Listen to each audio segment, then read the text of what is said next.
Ladies and gentlemen, welcome to EGW. It's week 2, episode 2. It's 2 of season 2. We are back. We are better than ever. We got many epic matches coming up for you guys. Last week was such a hit success, and we saw the crowning of a new champion in EGW. It was a pretty epic moment entirely after hellacious season 2 beginning. B-Mancer finally cashing in that shot caller contract and making history as the 3rd ever EGW champion. Yeah, and historic, prestigious, some may say.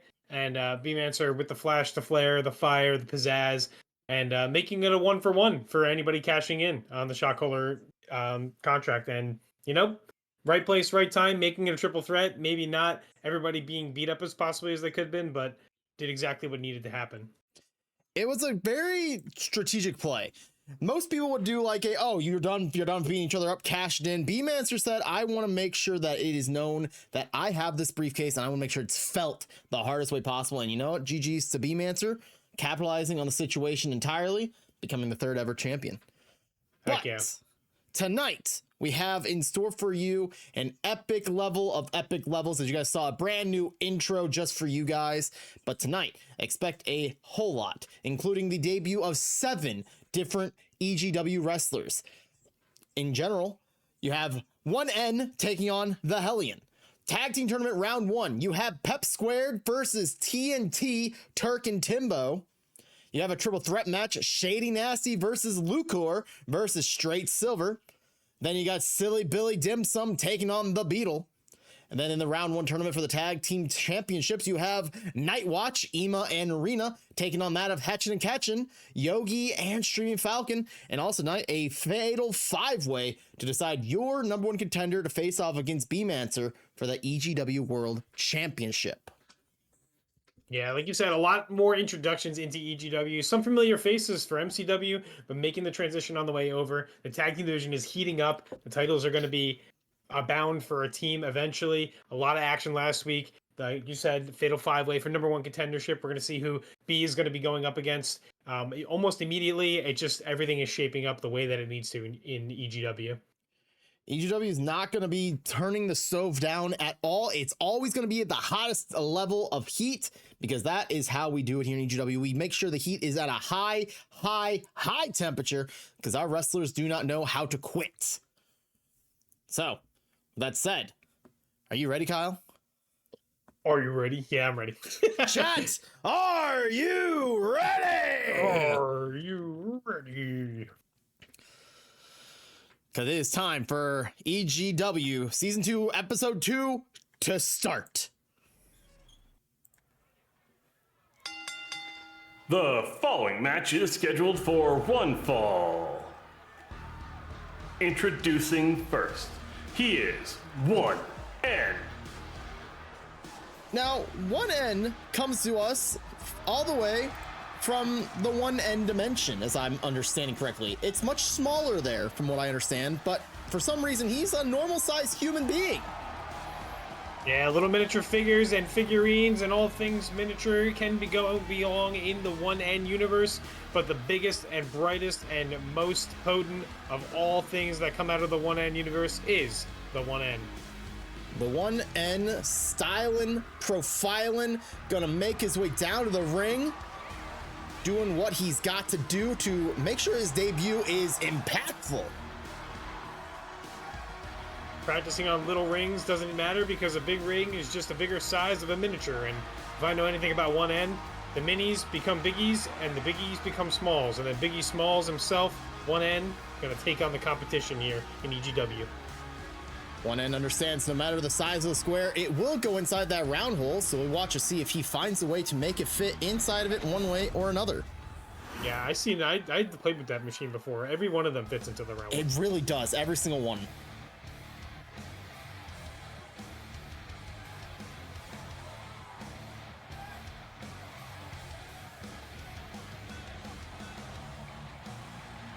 And his opponent, she is the Hellion.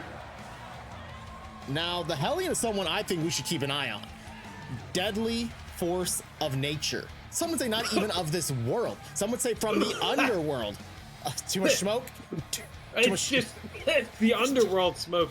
Hey, listen, I'm It's used to everywhere. it. I'm used to it by now. We know when we get the people who love to get high, you'll get used to that too eventually. Trust me. You just gotta accept the asthma for what it is. The asthma sucks, but You're just into asthma. You just breathe this stuff we for just real.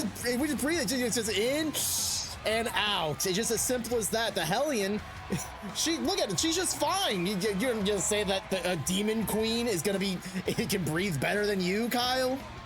Well, I'm also laying on the ground, so I guess like I'm kind of like level with where the smoke was. I probably should. You sit know up. what? That is a very good point. Sitting up is always a great idea. Make sure to make sure you're not shrimping, as some may say. I like that they're matching. They are, didn't realize that Jessica Carr returning once again, are officially senior official of EGW. An absolute beautiful kick by One End to start things off. Yeah, it looks like just One End taking everything that he's learned from building miniature escapades and on shelves, and just removing everything and throwing everything at the Hellion right here. It's going to be a battle of, I don't even know, because like these are their debuts. I don't know who can do what, who can hit harder, who can move faster. As we can see One End bouncing off the ropes, do a nice Hurricane Rana on the Hellion. Hellion flying across the ring and just taking all the impact so far this match early on. One End is just putting it to her. Oh God, perfectly done powerbomb. Unfortunately close to the ropes. Went for a pin. It probably would have been a rope break in a heartbeat. Yeah, One End recognizing that the rope break would happen, so maybe just targeting body parts here, driving the knee into the arm, and just a big standing moonsault right across the chest and midsection of the Hellion. Hellion's gonna have to find a way to get out of this quickly, as a slap right across the chest is not the way to do it. Bad start for Hellion. Hopefully she can find a way, but not if she's getting hit by a tornado DDT like that out of the corner.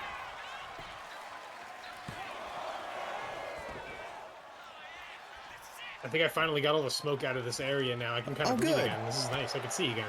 Hey, next week I'll bring the air purifier. That way we eliminate all the issues all across the board. Ooh, can you make it lavender? Oh, of course I can make it lavender. We've got those ones that have like the oil infusers. We can do that. Very good. I need to trade this mini one in that One End gave me before. Oh, God, One End maybe having minis, but that super kick was not mini at all. It's been all One End as he shoots for the cover again. Not even a one count. A Hellion pulling out that demonic force to kick out quick.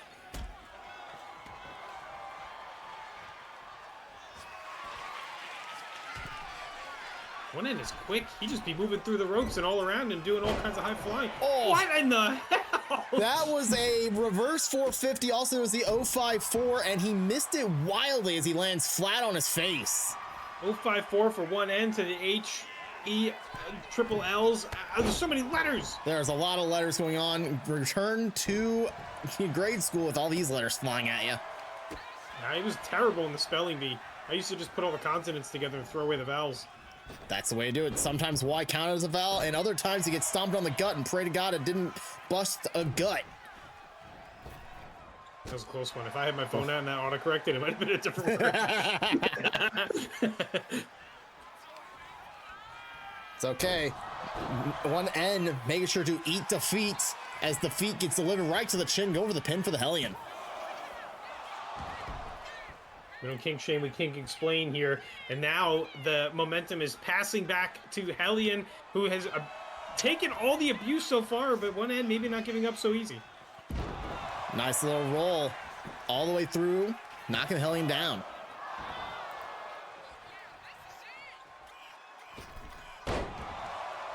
And just with the quickness again, One End is insane. Look how fast it is. He's just calling for the Hellion to get up, but is it enough at this point? Can Hellion even stand up? Hellion thrown in the corner, One End running to one corner to the other. Oh, perfectly done. Uppercut into an elbow. Hellion in trouble. What is happening? So many moves in the bag of tricks. One End just pulling out all the stops, throwing raining fists. He just did like a 619 in the corner. Now frickin' top rope moonsault, landing perfectly on the Hellion.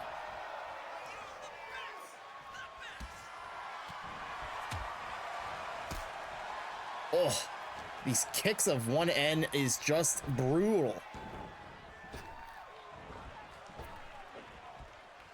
Uh-oh. Oh! Perfectly done with that German suplex, sending Hellion down hard. 1N is just putting on an absolute wrestling clinic in every way, in every facet. I don't know if Helion's got what it takes to wrestle and out-wrestle this 1N. 1N, big clothesline for the sitting position, almost knocking that head right off of the Hellion. Oh, count of 2, Jessica Carr being very fair. I've written down every single one of the moves that have happened so far in this matchup, but it's just with a tally mark. I didn't actually write the name down, and it looks an awful lot like all the moves are being done by 1N right now. Well, like we said, 1N came in hot. He wanted to prove that this debut was going to be an impactful one, and thus far, Hellion is feeling the absolute wrath as another eat defeat.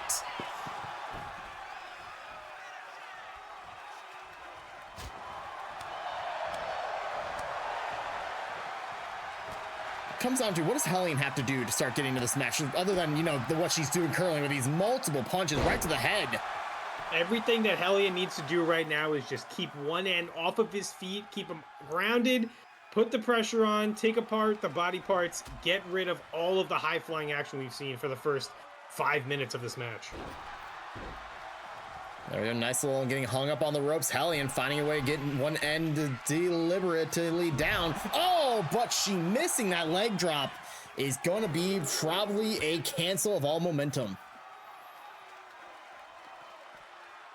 Imagine trying to feed someone your foot again and then you just land and get all rear end onto the ground, the hard cement. Rough time out there.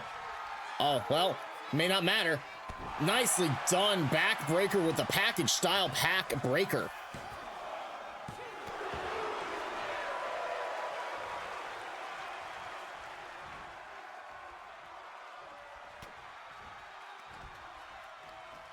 Hellion now lifting up 1N, backbreaker, focusing on the back. This is very strategic of Hellion.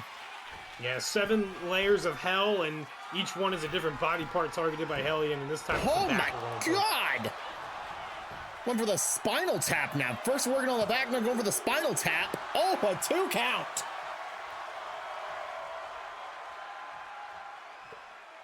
All momentum and all signs pointing to Hellion now, and 1N trying to gain some momentum back and needs to get quick. Oh, he's gonna get the burners burning quick. Moonsault after standing moonsault. This guy just flying around the ring.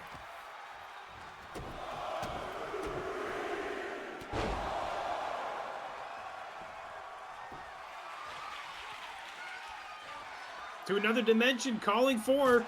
Oh, the dope book super kick. And a huge splash from the top rope.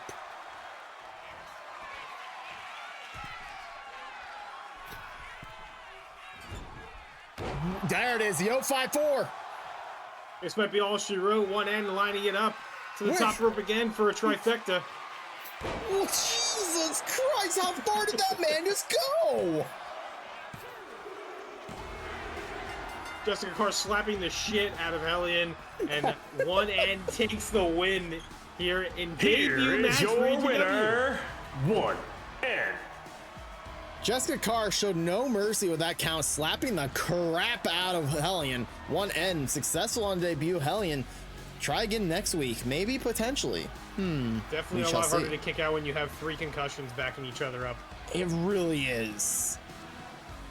An absolute amazing debut for 1N. Hellion put on a hell of a show too, but at the end of the day, it just goes to show you that just, you know, power truly is necessity when it comes to wrestling in these programs. Not keeping 1N off of his feet was kind of a disaster, and honestly, I don't know what I was looking at because I kind of went cross-eyed with how fast 1N was going. I thought we had fast people here in EGW already, but this debut was something else. This got to be one of the quickest wrestlers I've ever seen. It is definitely something to looking forward to. Like this roster we are building is full of some of the strongest, some of the fastest, some of the most thickest, some of the most technical wrestlers in all of professional wrestling. And you better believe there is so much more coming your way, not just tonight, but week in and week out, every Wednesday night, chat. And some people just like to put foot to mouth. Saw that like 3 times. I saw that multiple times. At this point, you gotta imagine that 1N has a absolute love, a delicacy of feet at this point. But that might be for a topic for another day on a different website. But yeah, Kid can explain, you know. It is how it be, and it do what it be doing.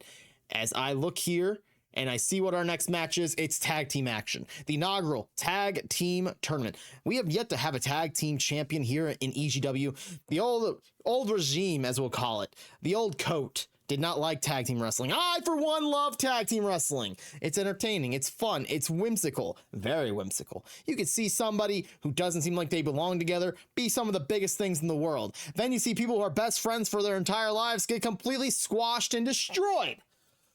That's the magic tag team wrestling, chat. Do we tag? Do we make one up? Do we make a tag team up? We could. No, probably not. I feel pretty safe over here at the announce table. Hey, you know, tag to this announce table. It's safe. I didn't bring the coal mine like I promised you like I did last week. So be careful. There might be stuff thrown like galore at us again. That was a little extreme, but hey, you know, I'm sure we'll be fine. There's definitely not going to be more stuff thrown at us. Where'd the music go? Why did the music stop when I said that? That was not really, that was ominous as all get out. Man, really. I mean, I might be dead from inhaling that smoke, or maybe I took corner 619 and 7 450 backward splashes from one end. I don't know. I might not be alive anymore. It's incredible, but it doesn't matter. We're going to see what we're going to see. So you guys just saw the new blood of EGW. You guys ready to see the old blood to come back out? We got ourselves a tag team action. We have the Professor of Pep teaming up with Dynamungo in what's known as Pep Squared, taking on the team of TNT, Turk and Timbo. Let's do it.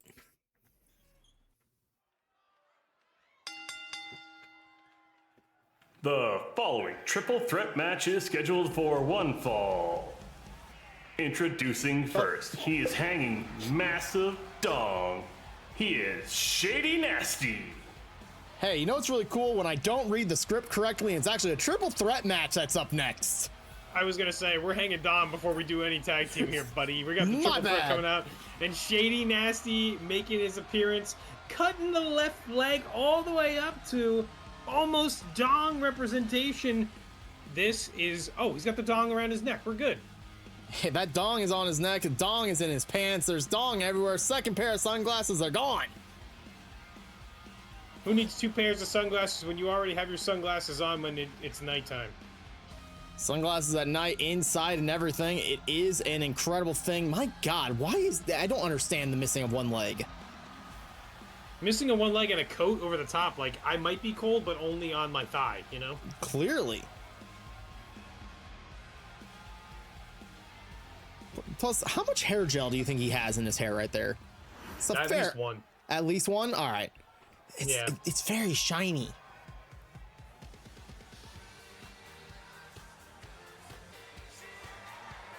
And his opponents. First, he is Straight Silver. Straight Silver might be. Oh, yeah, go ahead. No, I was going to say totally straight, totally all the time. Rootin', tootin', cowboy shooting, loving any bit of country, radio, music, inherently and externally. Straight Silver making the debut in EGW. It's definitely amazing. This man, we caught him backstage saying so many awful things to women. This man is so beyond deplorable that it's just unacceptable, in my opinion. But apparently the women love him. It could be the short shorts. It might be the short shorts. I'm a little jealous of those short shorts. Yeah. Also, the 2 American flags just, you know, wrapped around forearms. It's very American. So what I've learned about him, he's very American. What is that hair? Hair gel, finally, baby. He is the one and only Lucor. Got more smoke coming out. This time from a dragon's breath. I can't even see who it is. Yeah, no, there's a lot of smoke coming out of here. Lucor, the dragon, gonna breathe some fire of this competition. Gotta watch out for the flight that can be taken off here by Lucor. Those wings on the back, perched above the competition, come flying down. Anything can happen with Lucor in the air. Lucor competed in MCW for a hot minute over the summer. He had a very hell of a war with Bangerman 10, and that ended in a casket match. I'll give you a little hint. Lucor was not on the other side of that casket. Lucor was very much old, so that makes sense. It only makes sense that the young dragon puts away the old man as truly and surely as he can. Some would say that a wyvern will outstand any of the old wizards of the old age of the oldest people in Old Town. Old, Ben. Old Ben is old. That's the lesson we're learning. Ben is old. It should be in a casket.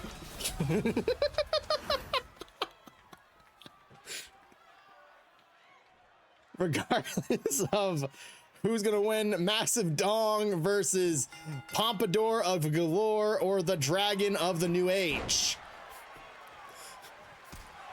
So far, it looks like the Dragon's starting up pretty good.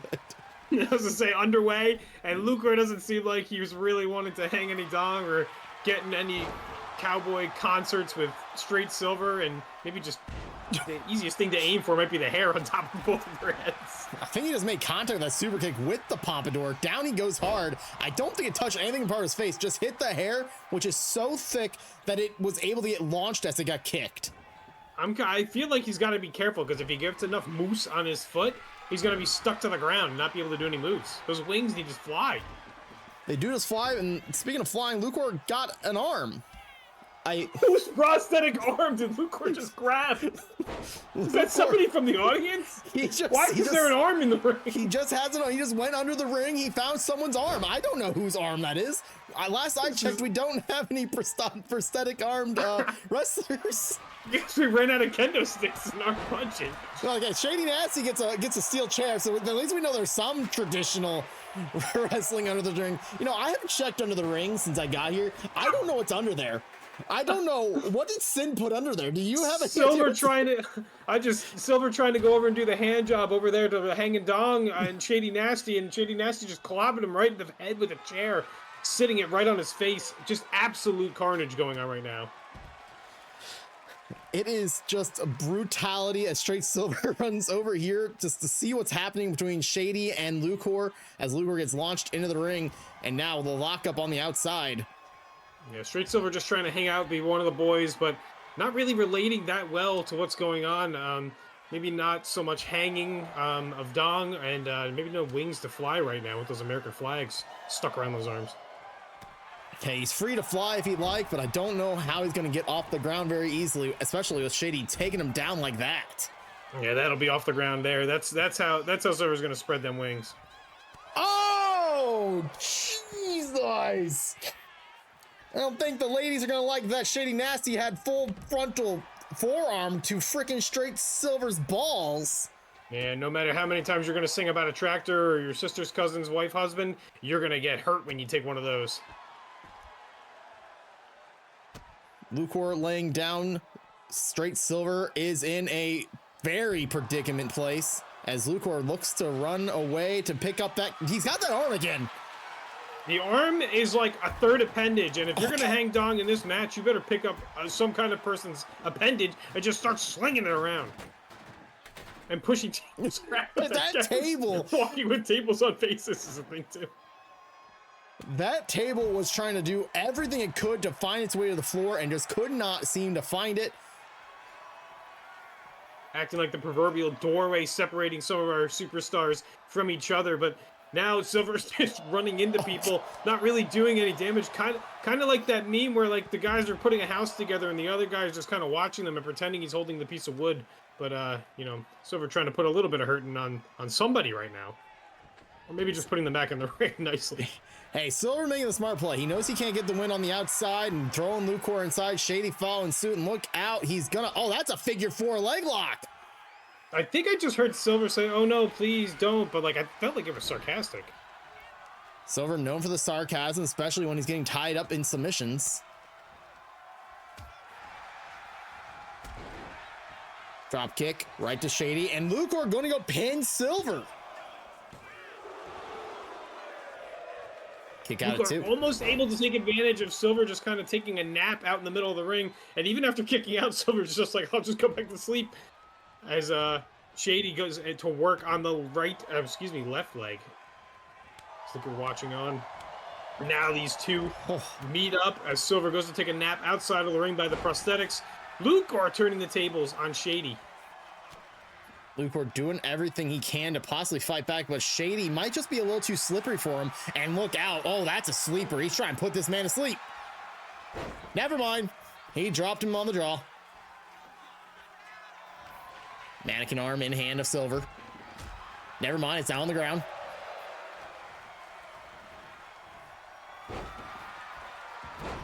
Low key, I want that. There's a Kendo. So why did we get a? I'm not gonna question it. We didn't run out. I don't know why we went and got a prosthetic arm from underneath their Lucor when there was clearly Kendo sticks under there. I think it's from the fan in the front row. Unfortunately, our hot camera, our live camera, can't really turn that way. We can't see which fan member lost an arm. Yeah, we don't want to single them out anyway. We just want them to kind of best. feel like involved. You know, like sometimes a superstar will take off the shirt, throw it in the crowd, or a sweatband, or sometimes they'll go out and they'll fist bump. Our wrestlers here in EGW will take your prosthetic limb and they'll use it as a weapon. That's the best part about EGW. Oh, here we go again. That figure four. Silver crying out from pain and more pain.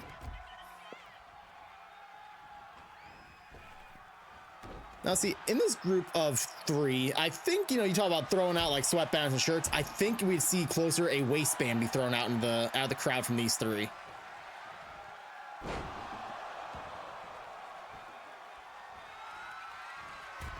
There we go. Mannequin arm. As if he needed an extra appendage, now beating the crap out of everyone with that prosthetic arm. Yeah, and as he's swinging it, that hand is kind of reaching out towards Shady Nasty's dong hanging, and then the arm part is doing all the damage, just like him, honestly. Ooh, Lucor with a nice punch to the face of Shady, twisting up and over. That's a power bomb right on the steps. Yeah, I mean, Straight Silver really just helping out his friends, just trying to hang out in the right place at the right time. Can't swing at anything but air and gets taken down. Oh, Lucor with a flying forearm across the face after celebrating. Lucor goes down, a slap across the chest to Straight Silver. Oh, looks like everybody just after Shady at this point. Oh, well, and now down goes Lucor. I wish that was a move that Silver was trying to perform, but he tripped, actually, and just kind of fell into Lucor. Trip, slid, arm first, didn't know what was happening. He just kind of panicked, and here we are now with the slaps across the chest. Straight Silver been going to that patented move pretty often, the overhand slap. I've now tallied it 45 times, and that is the only move that Silver has done so far, which is actually pretty convenient. It's convenient that all you need is one move in EGW. If you can master one move, you can become world champion in a heartbeat, I feel. Look at B-Mancer. Mastered the freaking ball punch, and look at that. Instantly world champion. And you know what? People that hang dong are susceptible to these things. My God, Silver's twerking! Is Silver throwing it? Oh my God!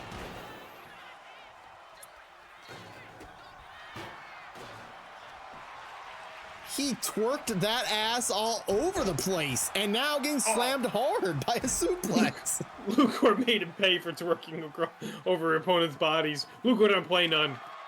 And we said it. He's been making very sly and lewd comments, and now clearly he is shaking that ass for everyone to watch.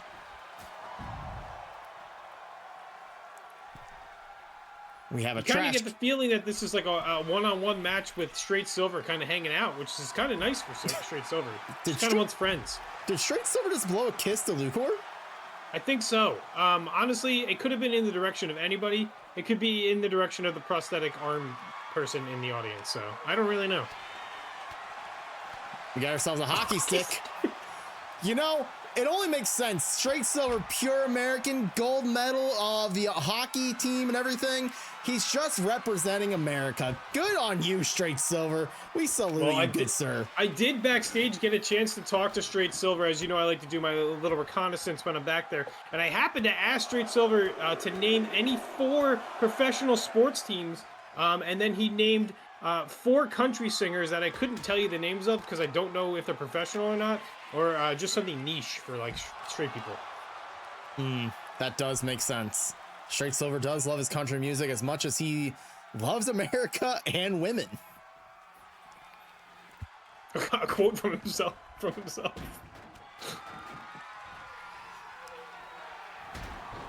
Oh, super kick to the back of the head goes Lucor. As Straight Silver is about to get, oh man, turned around, reverse DDT'd.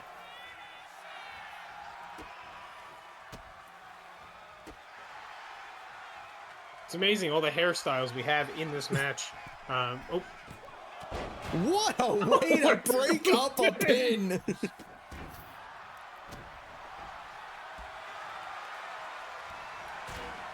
Also, who brought the table? And I was laughing from some comments that may or may not have been said. When did that table get in here? Oh, that's just the door to the other side. So you just have to be careful if you open it and who you are when you're opening it, because you might come back out not Straight Silver anymore. Nope. My God, there's just weapons galore. I want to see someone get put through that trash can. I'll be honest. I hope there was more prosthetic limbs and we could just build a full robot or something. Oh, that'd be pretty like sick. Legos. Legos, but with prosthetics. Oh, I would love this. Silver Blue, yes, another kiss. Now throwing it back at Shady. No taunting like Silver taunting, and honestly, the hair, the gel that's holding it all together, throwing it back doesn't change a thing. Lucor taking flight, not getting very high with his flight, but he is dropping people left and right with drop kicks. Lucar's got to gain that momentum back. It's like a meter for like how to be able to fly, and every move that Lucor does gets those hops a little bit higher up. Oh, Shady almost sending Lucor into the crowd, and Lucor right back up after that clothesline. Oh, I heard that one from up here. Shady may be hanging dog, but he's bleeding out now, and Silver tries to grab another hand to do him some more slaps, but Lucar's on it. Lucor nicely done with a trapped suplex as Shady is bleeding out. And do you see him trying to pump himself up? I think that blood may have triggered the primal instinct of Shady Nasty. It's such a shame the story being told on the outside where Silver thought he was being hugged by Lucor and had a friend, but then got suplexed and then thrown into some stairs. Oh, well, it's about to get a little worse, I feel. Oh, yep, it did. Oh, my God. Oh, my God, Lucor, please. Country music, not Lucor's favorite, as he just throws metal steps at Straight Silver multiple times. God, you might say Lucor's favorite music is metal at this point.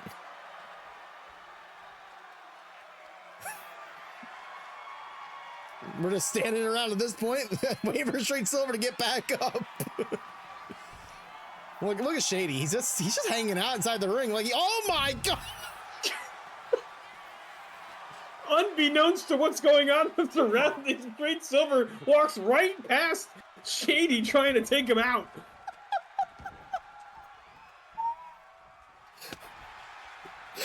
Shady just completely swinging and missing with that one. Oh, a meeting of the minds from Lucor here as he's backhanding both. My God. Straight Silver not throwing a single move, just waiting to take another finisher. Nice ripcord knee. Look at that Lucor going on. Oh my God, how much blood is coming out of that man? Oh. Not enough to me. Still breathing. Kicking out. Still breathing. Someone might need to call the Red Cross, get him over here. Someone get some blood that's collected and everything. Oh, nicely done. Silver pulling out all the stops right now. Instead of going for slaps, is going for some kicks and some neck breakers. But always has that trusty overhand slap. Oh, here we go again. You know what this means. Figure 4. Locked in with all the pressure as Lucor retreats to the outside for some reason, but comes back in as Shady lets go of the move. Lets it go. Lucor builds up a head of steam, running in with that Hurricane Rana. Oh, those steel steps. Uh-oh. Oh, no. Oh, no, Lucor, please. Oh, he's being kind for once with those steel steps. Lucor, big animation with the steps today, really using them to his advantage as he sets the table up now, and it's not looking great. Silver might think this is dinner plans, but this might be curtains for him. I think Silver did the right thing. You saw those steps. They were underneath the table. If you got put through that table, you would have not only went through the table, but at the same time slammed onto those steps. Well... Lucor just put himself through the table. The carnage. He just stomped through the table. Oh my God. They took steps to the face. Hang Dong is just throwing metal steps as Silver is taking yet another nap on the outside. This is absolute insanity. This is brutality at its fullest. A swinging neck breaker again.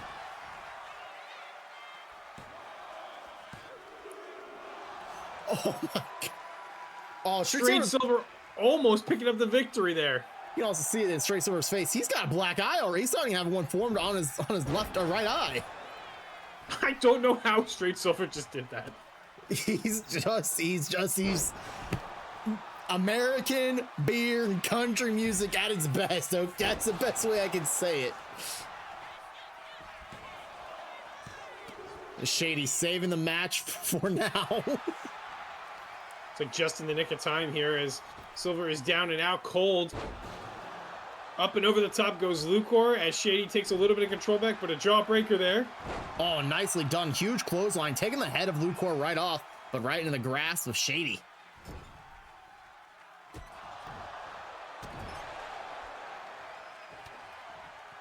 Lucor now. What is he got here? Nicely done, Hurricane Rana. I thought he was going for a Poison Rana, but changed it up to a regular one. Oh, dear Lord, a roll up.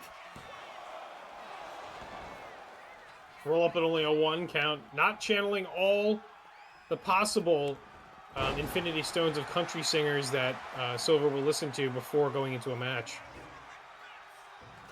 Silver now with those steps in hand. Oh my God! Right into the face of Lucor, down and out he goes on the outside. Now there's only 2 people standing left as we watch. The blood is still leaking from Shady, but he's setting something up in the ring as Silver drags Lucor back to go into the ring. Can only get a pin inside the ring. It's true. Oh, Shady, I would watch out if I were you. I have a bad feel. Shady, look out! God Lord, like a harpoon, finding a target and a little swanton on the outside. Somersaulting. Silver is on fire right now. Doesn't even know where he is. He might be leaving. Goodbye, Silver. Silver, we need to sign Silver up for the Summer Olympics. That man just threw that was like a shot put.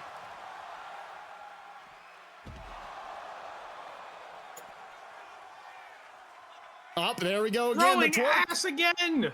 Oh, but he's paying for it with the price of 2 knees to the gut. Lucor not pleased with anybody twerking over their corpse. Nicely done. Fisherman suplex. Lucor on the ground. Shady getting back inside the ring. Oh, well, it thought he was. Well, now he is. Oh. Silver tripped over air again. Not again. Oh. Oh, back on the playground. We called that a corn dog.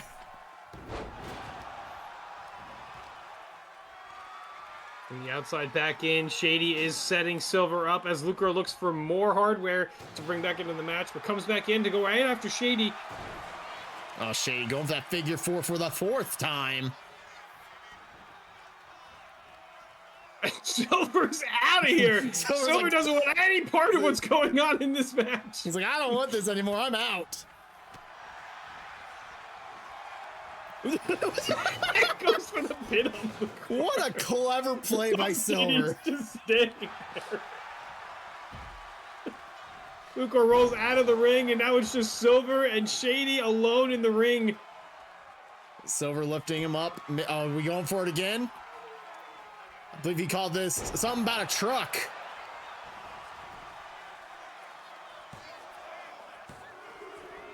Oh, Lucor almost saved it. Enough to get the pin. Oh my Straight God. Silver picks up the win in EGW. Here is your winner, Straight Silver.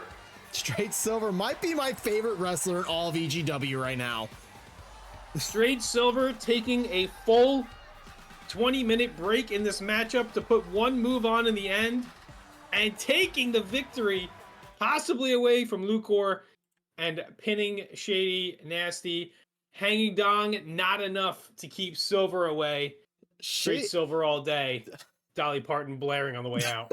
Dolly Parton is not just blaring, it's also Billy Ray Cyrus along with some Reba McEntire. This man is going to go party in the back tonight.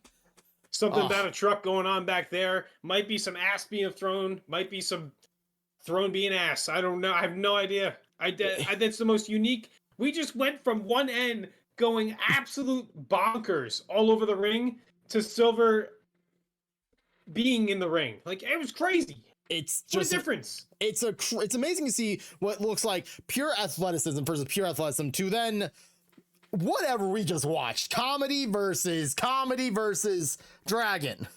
This has got to get straight Silver at least one guy friend, like for sure. At Like, least this has got to one. lock it in. I guarantee it. By the end of that match, if he didn't make at least one guy friend, I don't know how I think we failed as a company if he did not make at least one guy friend there.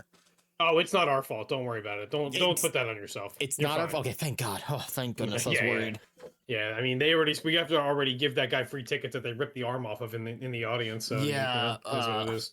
Hey, I don't know where we are right now, but wherever we are, that guy definitely representing his town amazingly. Yeah, I think Shady bled enough on it to make it a different tint of a color where it'll feel new for that person. Oh, perfect. You know what? We did a great job for that guy or girl, or We did great. they. We did amazing. You know what else did amazing, chat? The debut so far. As you guys know, we make brand new wrestlers for you guys all the time. We've so far made, I don't know, I've lost track of how many at this point. Give or take 10 new wrestlers for the new season of EGW. And absolutely, you've seen some bangers. 1N, Straight Silver, The Hellion, Shady Nasty, Lucor, Galore. You're going to see some more later on tonight. But if you guys want to have your wrestlers represented, you want yourself represented in EGW, I will tell you right now, there is a way to do so. If I can find the sheet to send to chat so we can do this. I think I found it. I might have found it. I don't think I found it. I think I found the what I need to look at for responses. I don't got it. I think Kyle's going to grab it for me. But that's, I am going to grab it for you. yeah, he's going to grab it for me because I don't have it anywhere near me because I was not prepared for myself to say these words. That's okay, because we have another match coming up, so We it's have another totally match. fine. This time it's actually going to be a tag team match. We're going to see regular wrestlers that you've seen in EGW back in season 1. You're going to see the Professor of Pep team up with Dynamungo versus TNT, Tark, and Pimbo. Where did the music's new? Can we have a conversation, Spotify? Are we gonna have issues all night? I'd rather we didn't have issues all night, Spotify, but it's okay. But yeah, there we go. There is I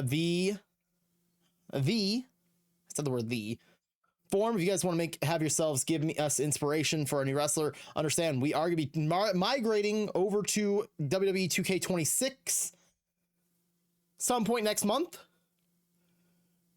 It's gonna happen. Is it gonna take up a lot of my time? Yes. Will it be worth it? I think so. I hope so. I hope so. If it's not, well, you know, I tried. I did my We best. have to do it just alone for the ragdoll physics that are going to be in The the game. ragdoll physics of what I've seen have been so perfectly beautiful. I need it. I have to have it. I lust for it. I lust for it. Hey, I'm just being honest. Like it was, I've watched it a little bit, and it's like, dude, this is just perfect, magnificent. But regardless, we are ready. Tag team action, round 1, inaugural tag team tournament.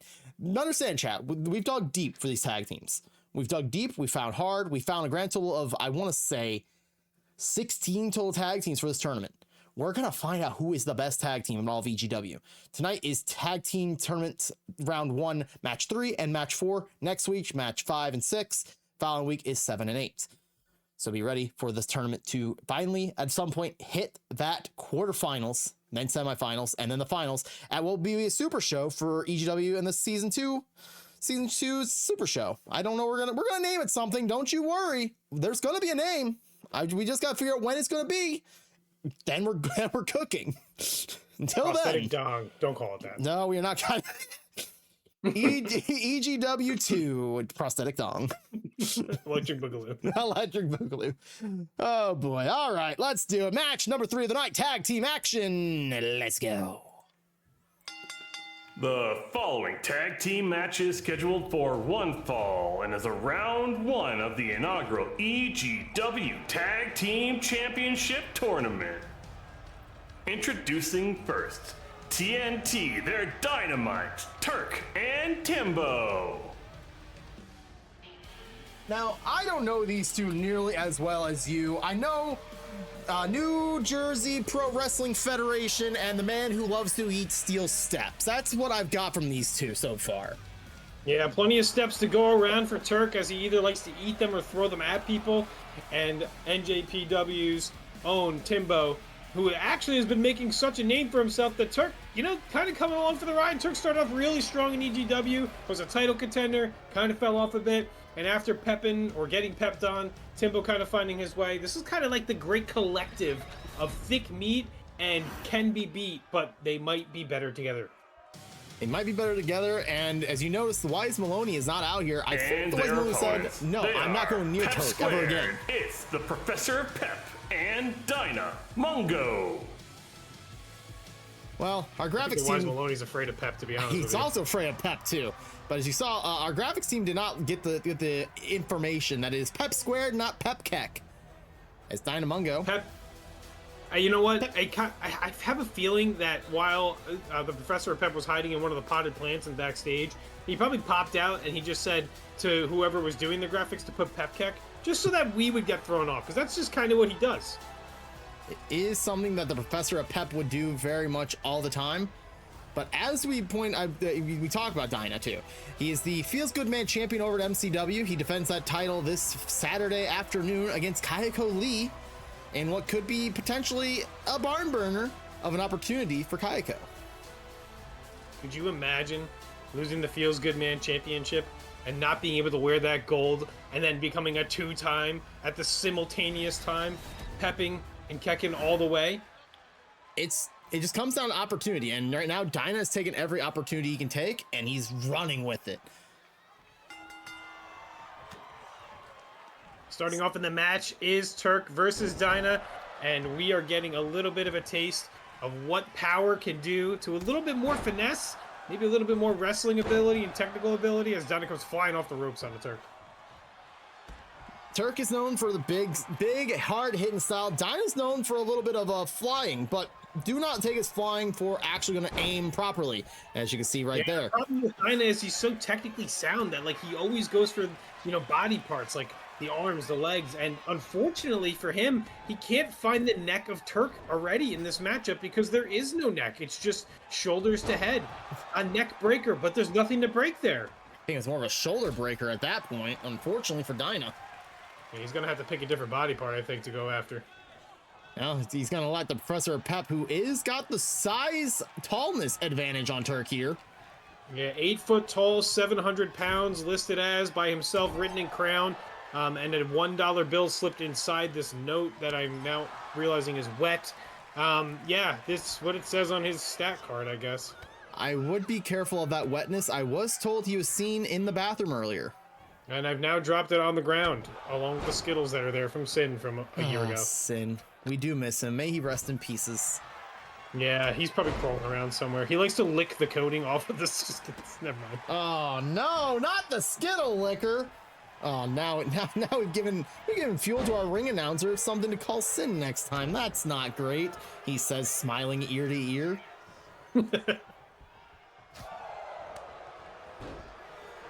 Turk slamming the Professor of Pep back and making sure a tag is made to Timbo. No double team move as like a tag team would traditionally do in the corner for tagging in and out, like trying to bring their opponent over. But Turk does want to see what Timbo could do, and luckily for him, he just watched him get slapped and punched and knocked down in the middle of the ring. And quickly, Professor of Pep tagging out. He's like, man, this guy is tiny. I don't want to deal with it. I couldn't be bothered. He's going to go relax on the apron while Dinah bringing it right to Timbo. What just happened to his arm? Just a whole lot of dislocated body parts, and Dinah's just going hand heavy right now. Throwing and flipping. Kick out at one. Timbo has been through the ringer in EGW so far. A lot of losses, but some valiant efforts, even in the losses. So, I mean, kicking out isn't unheard of. He just, at most of the time, oh my God, up and over the rope he goes. Oh, wow, blind tag. Blind tag to the Professor Pep. This is where Pep Squared really kicks into that. I just want to pep, nothing more than that. They pepped into the ring. They knocks Timbo out of the ring and then tags Professor Pep to go in the ring, so he has to go out of the ring. and then go back out to go attack Timbo. Sound strategy for the Pep squad. Hey, you know, I think it's even though they're a tag team, I think they're having a pep off. It feels like, you know, Dyna just standing there, just watching. I wonder how the camaraderie works with for the Professor Pep not really giving a damn about winning, and Dyna winning, like winning championships, like feels good, man. It's just one of those things where the pep comes to a stop at some point, but it never stopped pepping, and the pep keeps pepping, and the pep don't stop pepping. If you know what I'm pepping. Oh, that's. I was wondering where that came from. You're reading the note written to you from. No, you have no proof. I dried it off. It's okay. We have the power. Oh my God! The note was wet too. Yeah, the note was really wet. A little yellow too, and I was a little concerned, but then I realized it was on one of those manila pieces of paper. There's no way he could afford that. You know, he's a professor. He went to school. He's the pep at the Pep University. Oof. In other words, he probably just stole it from the University of Pep. I was gonna say, I'm not paying him. Oh, stiff kick by Dyna Turk. Oh, Turk right back up. This man is so large and intimidating. Oh, hits like a truck, moves like a Ferrari. Absolute destruction is in his name. Yeah, they do say that if there's ever high winds or impactful weather, you just get behind Turk and he blocks it all out like a big mountain.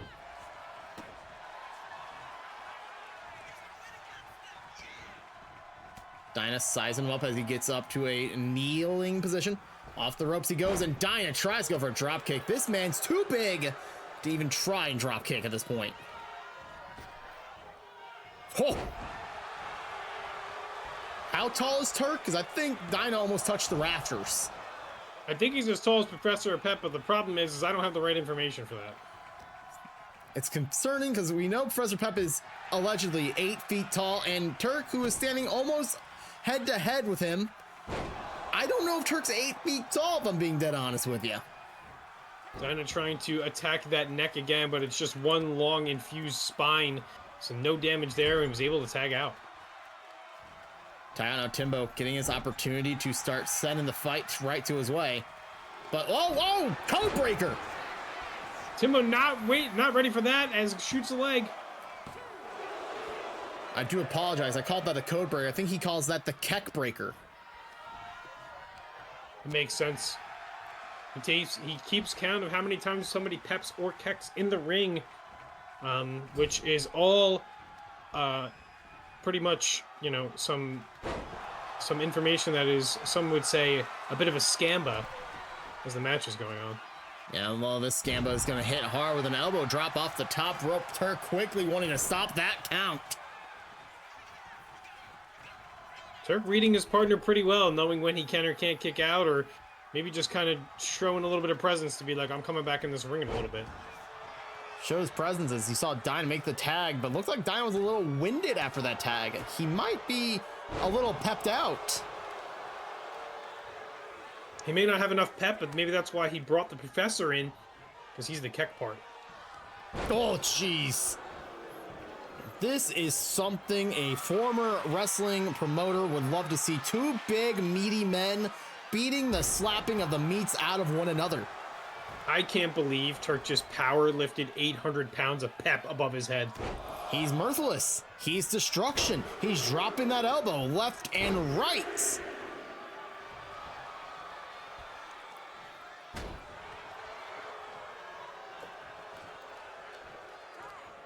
Turk, luckily not a single bone in his body. It's just all meat. He's got no neck.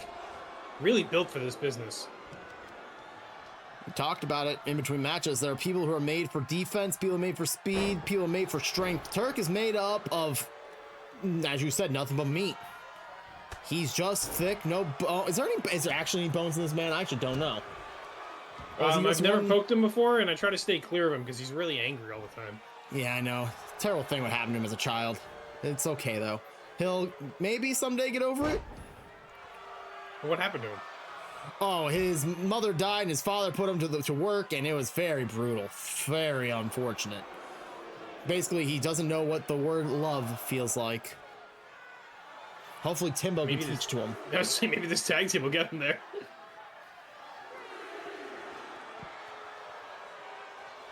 No, maybe if Timbo can't teach him what love feels like, maybe we can give Straight Silver a call. Straight Silver seemed to love everybody earlier in this night. Maybe he'll be able to make Turk feel some love. Referee's count is up to 7 right now in this tag team matchup. As Timbo throws the Professor Pep back in the ring. Maybe pepping a little bit on him. You know, maybe he wants to get the win in the ring to show Turk that he can do it. Good honor on Timbo. Not going to go for the count-out victory as he pins the Professor Pep right in front of Dinah, who kicks out immediately at 1. Did not like the added weight on top of him that was not of that of a weighted blanket. Dinah could not have cared any less than he would have just watching everything happening from the corner, not coming to the aid of the Professor Pep, understanding and reading his teammate perfectly. God, the long legs of Pep is just deliberately causing a little bit of a stretch. Look at Timbo is having struggles trying to get those legs around anything. They're just massive trunks. Luckily, Timbo was buried so deep in the Professor Pep's thighs that when Dinah did break up that pin, he kicked the Professor Pep.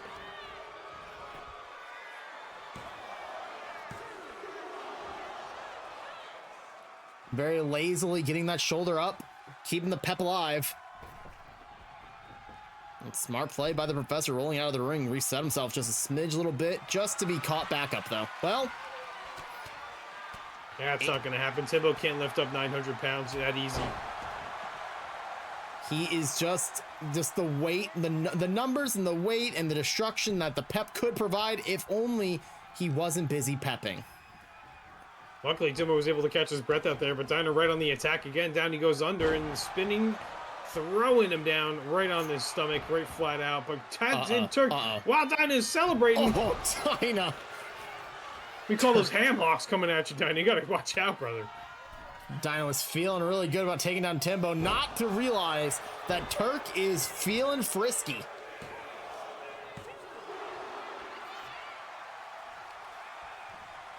Turk not deterred from the 2-count kick out. Pop a power bomb. Look at that. The Professor not just sitting back this time. I think he was worried that time. He kind of felt out his teammate, knew he was going to kick out, but that one he really needed the help with. Sweep of the leg goes Dinah, lifting up Turk. What is Dinah got? Oh, okay. Nice Dinah cutter. Whoa! Timbo just in the nick of time. I wasn't sure if he was going to be able to come in and make that break up there. I think Timbo launched himself from ringside into the ring to break up that pin with how close that was. What a move by a teammate, a veteran move of a teammate, one would say. Well, he ran his own wrestling company. I hope that he's a veteran. If he just sat back and did nothing that entire time when New Jersey. Sorry, wrong J-Town. They're right next to each other, so I can see how you get them confused. It's very easy to get them confused as Turk sends the Professor Pep out of the ring and brings Dinah into the ring. Doesn't want to see any more pepping or kicking from these two, and he just ragdolling Dinah over the top rope. The only problem is he didn't stay focused on the Professor. The Professor seems to be building up a head of steam right now. Well, he was Timbo until trying to make his way out of the ring. Yeah, Timbo trying to roll himself out of the ring to get some breath back, but the Professor Pep with a flying forearm from the top rope. Somebody put some lemon pepper salt under this man's nose. He's coming to life. Oh.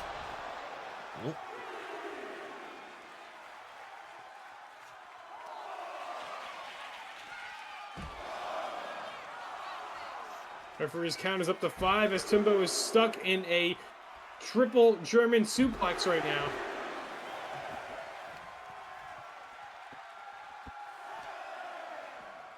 Pep does not want to win this match by countout either. Remembers from earlier when Timbo threw him in the ring.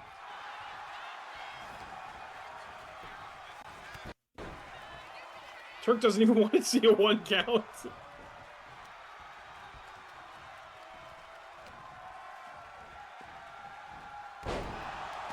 Oh, just another suplex on the back of someone who actually has a neck this time.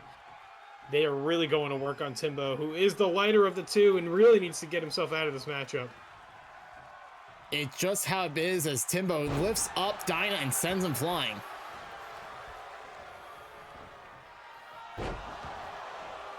Dropped on the face, and maybe the glasses might have just cut Dyna open. He's bleeding. Dyna now slammed down hard with the body slam from Timbo pointing to the sky.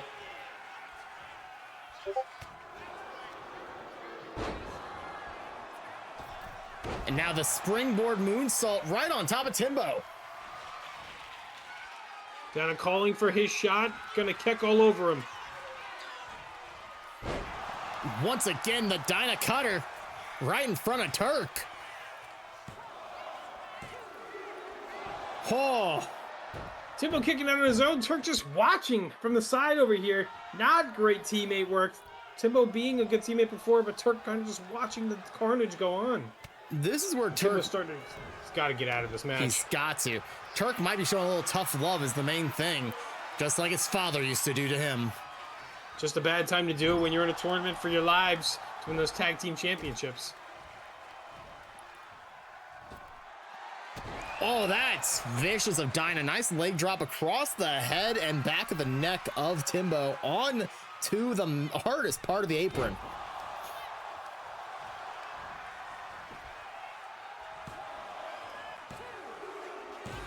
Well, I think you're right. I think it's just a lot of tough love from Turk here as he just watched his teammate get beat up at the end there. Here are your winners. Pep Squared, it's the Professor of Pep and Dyna Mungo. did not expect Turk not to even try and break that up. The Pep squad wins. Pep Squad takes it, and honestly, it just feels like Turk is not ready to be someone's teammate at this point. And Professor Pep is just blocking Dyna. He's just so shot, huge. which is exactly what they would do, probably. Like I said, it just who's gonna pep on who more, and as we just saw clearly, I think Professor Pep pepped even harder than anyone could expect on that situation. Yeah, just like on the same page versus two teammates that were kind of thrown together, and it looks like Turk is still hunting for a way to get back in the winner's circle, but he doesn't care if it's at the expense of someone else, and Timbo's not going to be happy. He was on a good streak. The Wise Maloney was a good addition. Him not being out there might be a problem. The Wise Maloney doesn't like when people don't have necks, so he wasn't out there. So we'll see maybe next week if someone can rebound. I don't know. I could see these two clashing for Timbo being the helper and Turk not being the helper in that matchup. It just, it comes with the cycle of teammates. You gotta find the way, you gotta find the rhythm. Not every teammate will come together and mash immediately, but some will, not go and bring up pins. And then, that is what it is and how it be and such. That is what it is. It's just what it is. Timbo and Turk put on a hell of a show. Pep Squared, they might have pepped a little, not enough actually. Yeah, I mean, they did enough just to kind of get by for most of the majority of the matchup and then kind of just let Turk not be a part of the match to get their win. And that's kind of what they do with wet dollar bills and signs that tell me that they're better than they actually are. I mean, maybe they are the real deal. They move on in the tournament. They move on to the tournament, and you better believe they have no idea what they've really got themselves into. Yeah, that's understood here. So, our next objective tonight, 2 more debuts. That of Silly Billy Dimsum and the Beetle. What do you know, Ginger, about these 2 wrestlers? I have my cheat sheets right here. Am I on the right page of the cheat sheets? Absolutely not. Because why on earth would I be? That would be ridiculous. Don't forget, while Ginger's looking up his cheat sheets for who Silly Billy Dimsum and the Beetle are, you guys can click on the pinned post if you'd like to create your own EGW wrestler. Send it in. We'll be getting those next gen graphics and ragdoll physics coming in super hot soon enough. So you might want to get that in while you can. Or Do we have fortunate. commands for Discord in this? Sure we do. We don't. I'd imagine. F. Hang on. Ginger knows how to do this. Ginger can do it properly this time. He remembers how to do this. Haha! It's gonna be... Copy and paste your own hit. Maybe. Haha! Join the Discord! Perfect. And by I mean we. We're a part of a stream team. We are both eggs. Eggs. Speaking of eggs, Silly Billy Dimsum. She is a silly and kind, except when she is destroying people in the ring. Expect this silly little dumpling to drop everybody on their head and destroy people's faces. Meanwhile, on the other side of the world, you know, it's the Beetle. He's some sort of Hercules stag beetle that got mutated, roboticized, and made into this like super Beetleborg action fighter that thought he was a Power Ranger for a hot minute, but then realized quickly, I'm not a Power Ranger, I'm a professional wrestler. Yeah, and honestly, different styles, but still the same type of clash that you're going to get from the feel of EGW, and these two debuting wrestlers are going to put on a show, I'm sure of it. They have to put on a show. Like, we've already seen 5 debuts out of this night. 4 of which have been pretty impressive. 3 of which were very impressive. 2 others that were comedic as all get out, and I applaud them for the comedy. We need good comedy wrestlers in wrestling again, and you know what? I think Shady Nasty and Straight Silver full on did it great. And now that we know that body parts and limbs and pieces of people's prosthetics can be used in matches, even the audience is involved in every single match. It's great. It's a great time to be an audience member. It's a better time to have a prosthetic body part while you're in the crowd. Yeah. Yeah, I'm going to go with that. But for now, singles action. Silly Billy Dim Sum versus the Beetle live now.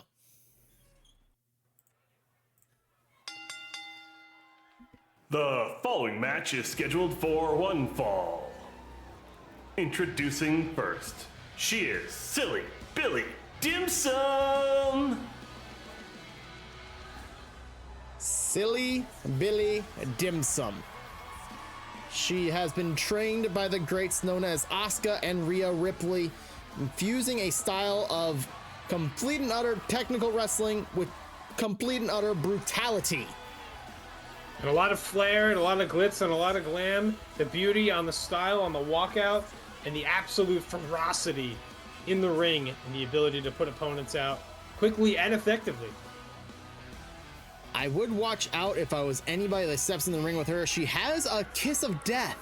And when that kiss lands, you better believe that you're going to be landing flat on your back, shoulders pinned down hard, as this goopy, drippy dim sum drops over top of you. I've now, what's the opposite of pursing your lips? I've done that. Like you suck them in? Well, I'm not making like the whoa face. I'm just kind of like existing, but like, instead of pursing, I'm bursing. Surely that's the word. Bursing our lips for Dim Sum to make her debut here tonight. I just don't want to get kissed to death. Oh, so you're just retracting your lips. Okay. And his opponent. Oh, that's the word. He is the Beetle. I don't know how the Beetle got to rain up on the top of the stage, but I also didn't know Beetles liked rain.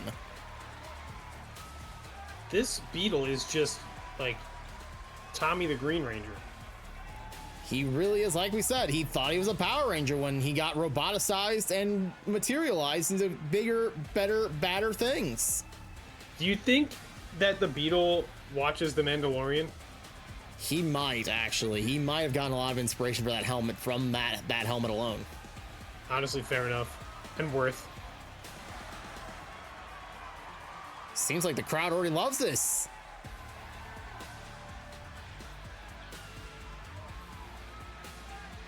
A child almost slipped on the cape that fell through the ropes, or underneath the metal barrier there. We can't pay out all these hurt grandstanders. Hey, we've already paid for one ticket. I'm sure we can find Sin's wallet and pay for a second ticket. It should be fine. Oh, dude, he dropped it beneath one of these desks somewhere, I'm sure. Somewhere deep underneath these desks, I will find it, and I make sure that we will not cancel his credit card and keep that credit card for all of our expenses. Big boot out the gate from Dim Sum across the... I don't know, do Beetles have faces?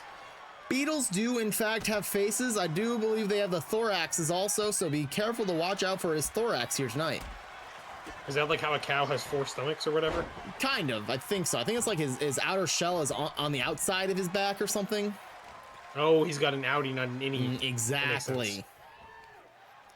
That would be much better than fighting against someone like Turk, who you can't find the neck or any bones. See, that guy right there, Turk, he's got that innie style as the Beetle drops his outie style onto the gut of Dim Sum.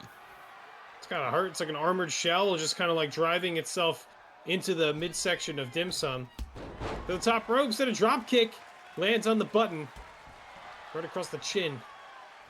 It's to be expected. Beetles are known to fly when they are in danger, and I think the Beetle might think he's in danger with how much he's flying.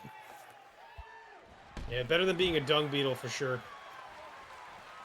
Shoulder tackle sending Dim Sum onto the outside of the ring, now stepping on the gut and now in for the the biceps.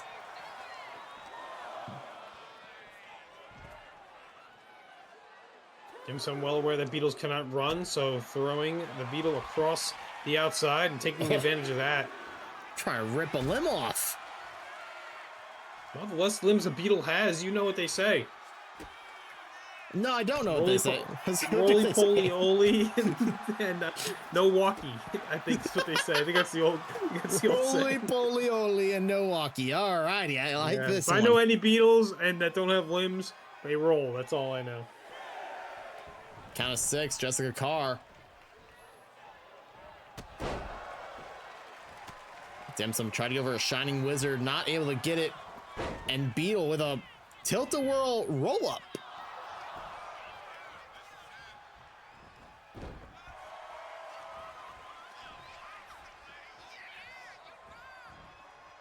Beetle now taking Dim Sum center of the ring. Dim Sum multiple elbows right to the thorax.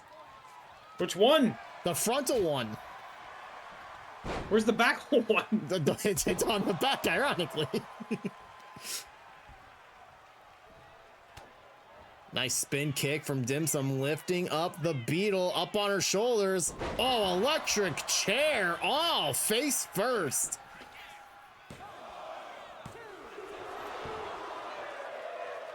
Got a 2 count for it.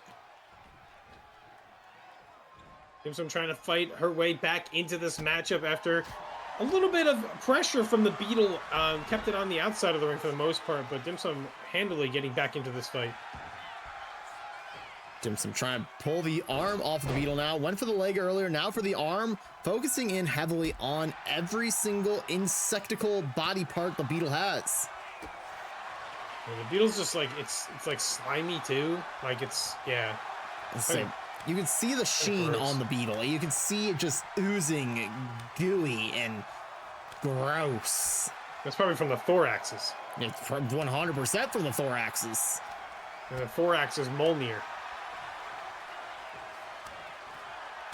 The slappies are coming in hot. You think these guys were watching sumo over on Midnight Sumos with how these slappies are going. Yosho! Yosho! Well, you don't see that in sumo. These two are now punching the crap out of each other. Pummeling each other, trying to get the advantage. Who's going to come out on top here in this exchange? Oh, Tilt-a-whirl, another pin combination. What a wild thing. You can do so much with a tilt-a-whirl. Backbreaker, neckbreaker. Oh! Nicely placed boot by Dim Sum, sending down the Beetle as she flies across the rings with a drop kick. I kind of changed my mind. I feel like the Beetle is actually a dung beetle rolling around and just trying pin combinations. Start off hot and fresh, flying around. He's transforming. The constant transformation of Beetles is happening. Started off with a nice stag into the roly poly oly dung beetle. Now going for a thought he was over a power bomb, that of a Hercules beetle, and Dim Sum just punching her way out of that one. Maybe going for a little more high-flying action as the Beetle is kind of down and out, but up in the air. As Dim Sum just jumps across just to throw a little bit of shade that I can fly better than a Beetle. She can fly better and drop her legs right into the face of Beetle quickly, and now going to rip another arm off. Taking away the limbs of a Beetle is its main weakness. The less body parts it has, the less chance it has to win, as far as I'm concerned. A frog splash. Feel a little froggy there, Frogs Dim eat Sum. beetles. Frogsy beetle. Oh, frogs do eat beetles. Do they? I don't know. I feel like they eat beetles. I need a fact checker in chat to find me. Do frogs in fact eat beetles? Thank you.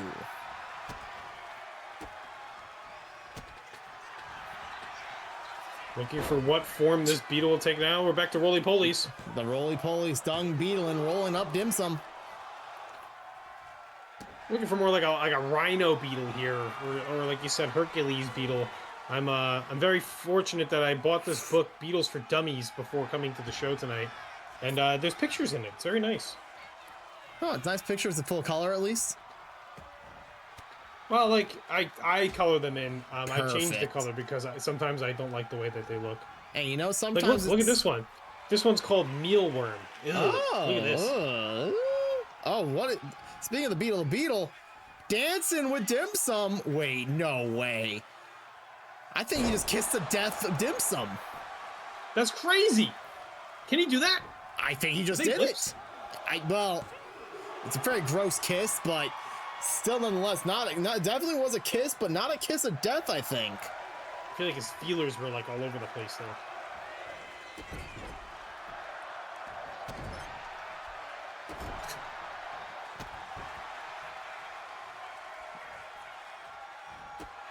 Another big boot by dim sum, keeping the beetle grounded for a moment, and ooh, 2 kicks, neither connecting. Beetle capitalizing though. Nice catch by Dim Sum, dropping the foot into the lower thorax, one of the 15 that the beetle has. Dim sum now spinning around the ropes, drop kick, sending the beetle down hard off that thorax. Poetry in motion running around these ropes. Going quick, calling for her shot now, wanting the beetle to get up.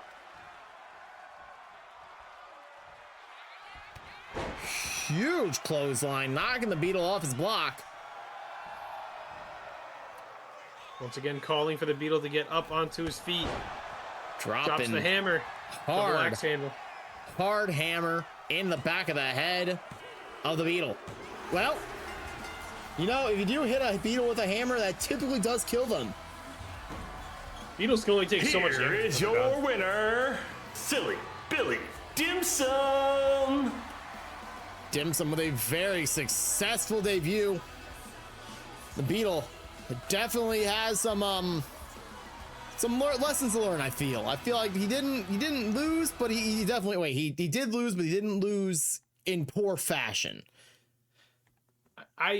You know what? Maybe if the beetle chose one form to be the entire match, might have a better opportunity to win. But when you're 10 different beetles with 15 different thoraxes and all of your limbs are getting broken off, it's kind of hard to win, you know? It is You're unfortunate. just roly-polying. Roly-polying, tried to be a freaking stag, tried to be a Hercules, tried to be a mealworm for a little bit there. It's just unfortunate. Stick to one form and you're set for life.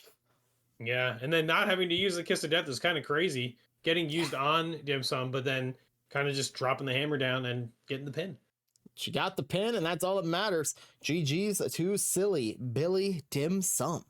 Great debut. Great debut. Speaking of debut, we have some EGW debuts. They have been seen in MCW, but like we said earlier, some MCW wrestlers are making the transition to EGW. They're trying to find their proper home. EGW is going to be the proper home for a lot of MCW wrestlers as time continues on. Speaking of, MCW, these two have actually faced off recently in MCW, but tonight in the EGW inaugural Tag Team Championship Tournament, you better believe they're going to find their way to beat the living crap and schnitzel out of each other. Yeah, it's going to be a high-powered, more so of the tag team-esque features that you would expect traditionally, since both pairings work so well together, that we're actually going to see probably more double-teaming type moves, and like you said, to beat the schnitzel out of each other. It's going to be the beating of the schnitzels or the catching of the L's. Let's see who can hatch up a victory as the Night Watch takes on Hatch and Catch. It's Ema and Rena versus Yogi and Falcon.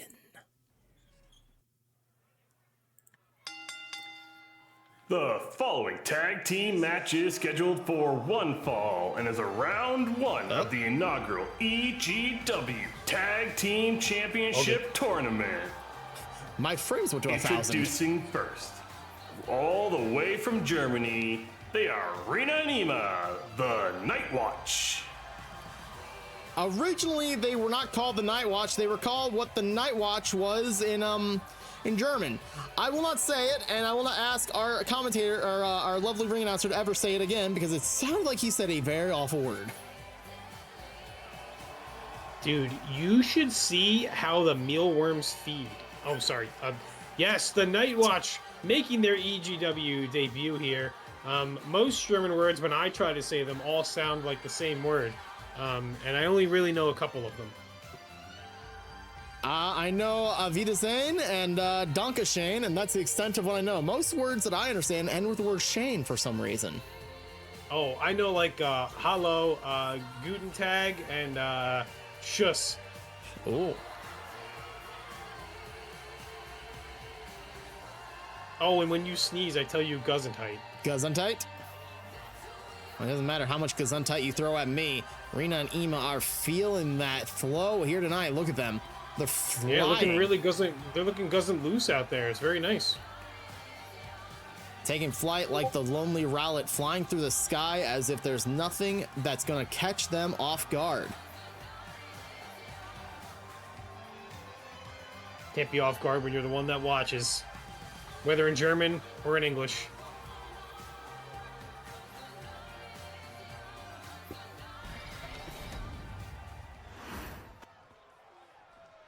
Got something in my eye. I think one of their feathers just flew out at us and it nailed me right in the face. Dude, you have to see what the dung beetle does when it goes for its first meal. Oh, make sure to DM me that later. It's in this book. And their opponents. Just take pictures of it. They are the Hatchin' and Catchin'. Oh my god. Exclamation mark join for raids. Yogi and Falcon. Despite this It's book... raid. Oh, God. No, I was gonna say, despite this book, the raids are definitely alive in chat. That's what I was gonna say. It's time to join in the raids. There's actually... Ironic. It doesn't matter if there are raids live in chat right now. Yogi and Falcon about to bring a unique style of bear and bird. And we're not talking about banjo nor kazooie here. This is a different kind of bear and bird that I actually do like. Yeah, and every time the Falcon comes out to the ring, the strands get just a bit longer for how far away his guesses are in GeoGuessr. So tonight we have a lot of strings because he's terrible at guessing sometimes. And Yogi making his way to the ring to help catch some dubs, hopefully less L's. Falcon took care of that from GeoGuessr. Don't worry, Yogi knows all of 5 Erasure songs, and he's gonna guess every single one of them right here tonight. It's important. It's important that someone has that on lockdown. It's been a lockdown. Ema starting off the match with Falcon. Yeah, Falcon coming out swinging, not very happy with his last play. And GeoGuessr going for a quick pin. Try to get in and out of here because he's got to do another round of it to get better. Springboard flying through the sky like the soaring falcon that he is, dropping a DDT right on Ema's head and keeping the wings dropping right into him. Ema quick enough to get out of the way, but Falcon ready for anything coming his way. Read like a book, like this beetle book I have.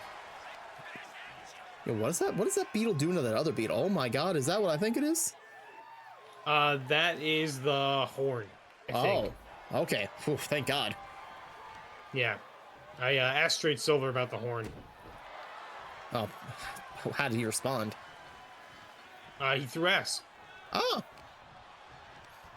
Nicely done. Falcon whipped into the corner as Ema gets punched in the face. Out of the corner, though, kind of keeping it to just the one-on-one, not getting the double team here. Yogi gets tagged in here. Yogi built like a tank, but will fly across the ring as if he's one of those spring chickens you hear so much about. Yeah, the problem is a lot of the springtime will cause the allergies to flare up for Yogi, so he's got to be careful. Gotta be careful. I don't know if you saw, but there was a pep in the crowd. No, sorry, it wasn't a pep. That was a Feels Good Man, I think. If I noticed that Pepe correctly. Ema just building up the friction and the static electricity with that slap across the back of the head, getting a little bit of a .00001 zap to the back of Yogi's bald ass head. Nicely done with a running power slam by Ema. Gonna do the smart thing and get Rena in here quickly. Yeah, time to show off the style and the finesse of, never mind. Never That mind? is something Yogi has wanted to do for quite some time. Hurricane Rana on Rina. Yogi is getting his absolute best dream possible right now. Getting to beat up Rina with no repercussions other than what Rina can do to him. Yeah, I've actually never seen him so animated in quite some long time. This is the most energy I've seen. He saw Ema make the tag and just snapped into action like a Slim Jim inside of my hand, getting smacked into my mouth. You smacking what? You know, the ghost of Jim Ross possessed me there. I do apologize.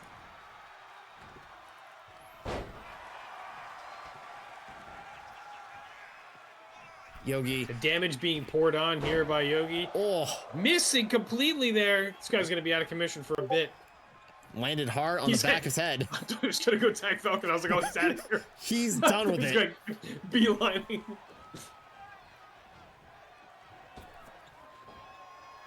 In and out they go. No one follower, but most of the time they're leaders. Oh, It's just drop DDT. It's just amazing to see these type of things happen left and right, all galore.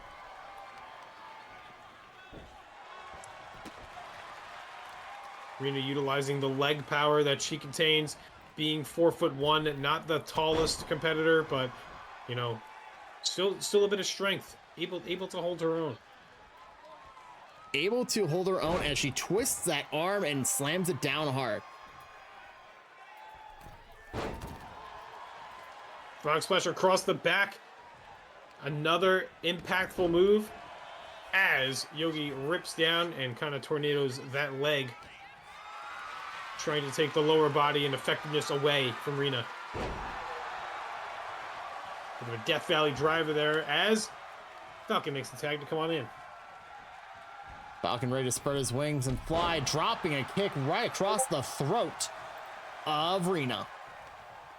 It's crazy. I think from over here I just heard Falcon while doing that go, "Caw-caw!" Caw-caw!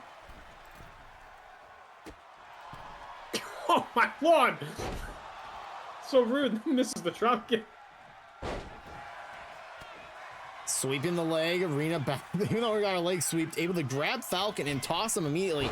Huge clothesline, knocking him down.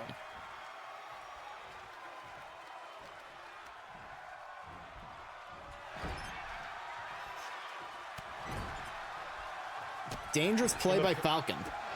Yeah, Ema patiently waiting in the corner, not tagging himself in, knowing that his tag team partner, Rina, is going to fight back and get a little bit of momentum on their side first.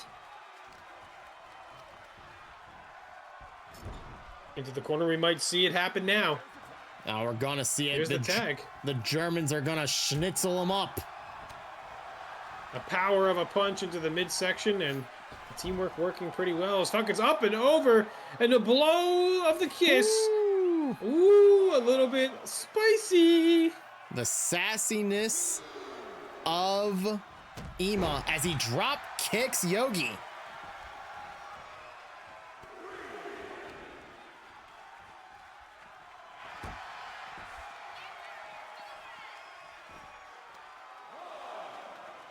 Count starts over because Ema comes from inside the ring to outside the ring. This is bringing Falcon back into the ring. Pinfalls can only happen inside the ring, so might as well. Camera focusing in on Yogi as he tries to get up, and look at Falcon turning himself inside out. And a little bit of a wheelbarrow into almost like a sunset flip, just slamming Ema's face down, and a military press into a gutbuster. What a move of strength. It is so brutalizing to see those knees driving into Ema's gut as we see Falcon scaling up to the top rope. Well, and scaling the top rope. Tightrope walking like a phone wire, goes for the pin. Rina not having any of that. Not on my teammate. Rina could barely see over the top rope, but had just enough view to see what was going on. Springboard. Splash from the top rope. It's always questioning. He's Falcon. Was that really a frog splash, or was that more of like a Falcon splash? Yeah, like a crane swoop or something.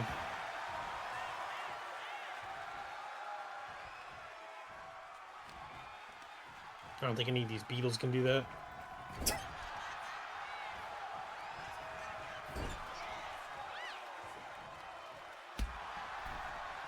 Falcon Hope he didn't need that leg. He probably might, but the hamstring is definitely going to feel all of that size 8 boot into the side of that hamstring.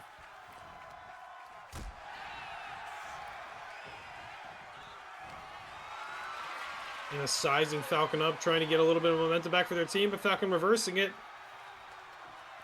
So I thought for a second there Emo was about to reverse it right back, and I was like, this is just a war of reversals at this point.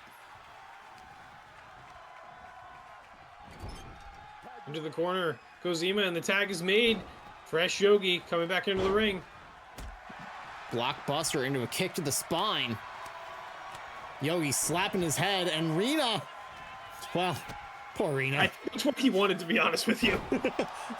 He probably saw Ema go for the pin, the tag, and is like, you know what? Go for it. Rena no-selling that is totally like their friendship. Perfect.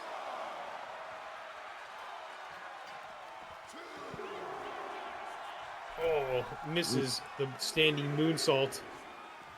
Missed it Wally, and Yogi's gonna capitalize as much as his head is bald. Very. Well, he was gonna, I thought he was capitalizing, but going after Ema instead, it looks like, oh, this is mean. That's brutality. Oh, driven directly into the apron. That's gotta hurt. Rena upset and trying to run away to go help her teammate. Kick to the gut. That's the ice driller, as I've been told he does to Rena there. Kick out of 2. Rena keeping it together for the team, but Ema is down and out on the outside. Now back up onto the apron. And I don't know if Yogi's calling for a tag or if he's going for a move. Ema gets down nicely to let him take care of Rena. The flight that man just took, and looks strutting his stuff. Oh! Strutting, but Rena tags out.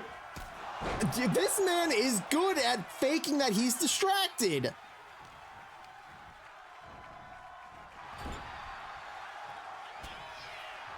Just when you think you have Yogi, it's a farce. He has you the whole time. Doing his little dancey dance, and Ema trying to capitalize, got caught up with a super kick right placed between the jaw and the throats. Swanton from the corner over across Ema as Yogi goes over to make the tag to Falcon, who's going to look to put away Ema and take this tag team tournament initial match. Try to take it away from the Night Watch. Rena is just standing there, menacingly. Rena's had enough. Rena's had enough. This is focusing the attention not on the match anymore.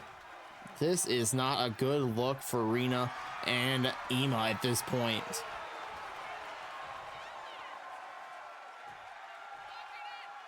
Yogi putting the pressure onto Ema, who's down in the middle of the ring with no help. Rena's just watching as Yogi just brutalizes that of Ema. Ema sent to the corner. This could be bad news.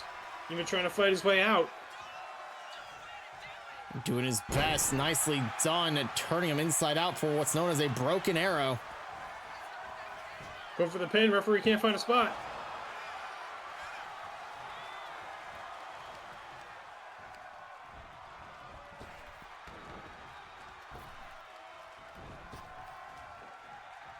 Ema, even though tag team partnerless at now, because it seems like Rena is just, I don't know if she's hurt or she's tired or what's going on.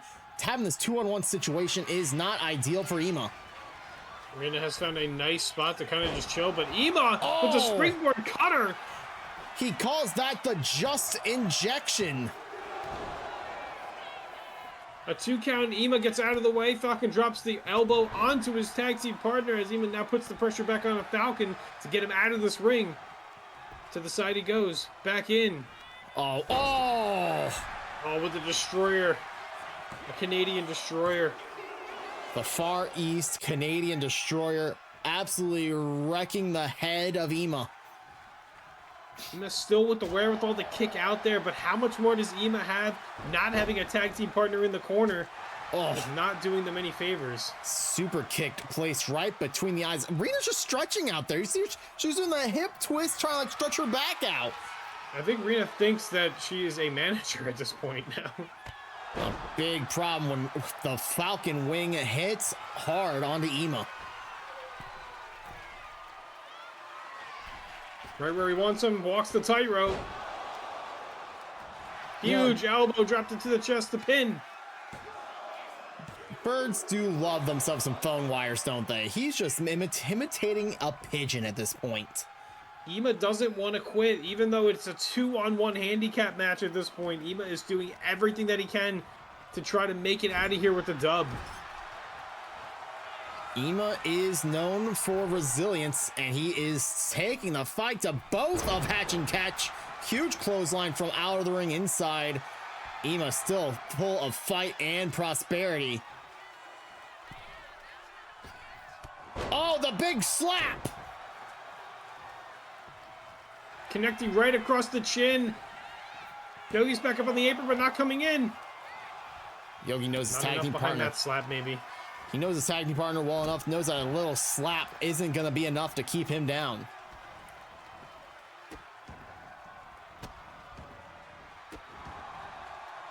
Taking away one of the two wings there of Falcon by stomping away at that hand. With cord knee, just driving it through the chin. And missing the elbow. Oh, and speaking of knees, that was a big jump up knee right to the chin and jaw area of Ema. Somewhere Yeah, Zayla that did not have to feel good for our heroes. doesn't feel good for our heroes, but you better believe Zayla somewhere is holding on to his jaw now too. Oh, glass jaw. So very glass. Backbreaker. Whoa, kip up. Tip up, though. Chops, kicks to the gut. Drop DDT. Not looking good for the Night Watch. This Falcon takes up to the top rope. Oh, calling a shot. Well, what just happened? No, not too sure what just happened right there, but the broken arrow hits again. Yogi's just watching. Comes into the ring this time. Kicks the crap out of Falcon to make him kick out.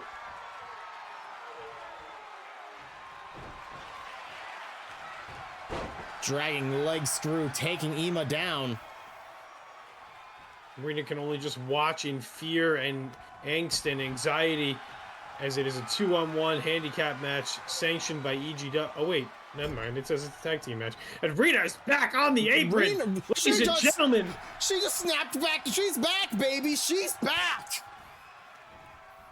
This could be what they needed. Ema has Perfect to driver, knee to the back. And here it comes. Make the tag, Ema. No, Yogi comes in with the tag. Oh, But he's no. ready to go. Ice driller. Oh! Rita's ready to go. She comes in with the boot. She needed to This take team like is a alive. She took a 20-minute break on the outside. Someone in the back is probably, this woman is taking too long. Ema needs the fresh air. He needs to breathe. Can he make his way out of here? Nice power slam. Slamming Yogi on his back.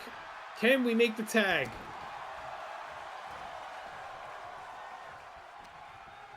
Ema now sending Yogi to the corner. Are we going to see some tag team wrestling? Oh Here my it comes. God! This is the greatest thing ever! Wait, where? German Rita, elbows across the chin. well, Rita from the okay. side.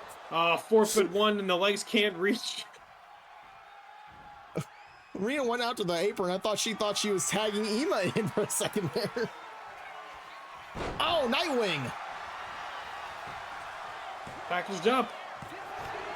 Ooh, Falcon. Kick out and Falcon drops the hammers. Arena's had enough. Ema just got the crap kicked out of him for 20 minutes, but it's back in the ring. He was like, don't worry, friend, I got you. Oh, I think he does. This is what he calls Imagine Dragon as he drags the neck of Yogi into the ground. Could this be it? It can. Where's It Falcon? is! Falcon does not come into the ring to break it up, and Rena's breather pays dividends. Here are your winners. They are Rena and Ema, the Night Watch. Absolutely. What a roller coaster of emotions these two have put on display here tonight.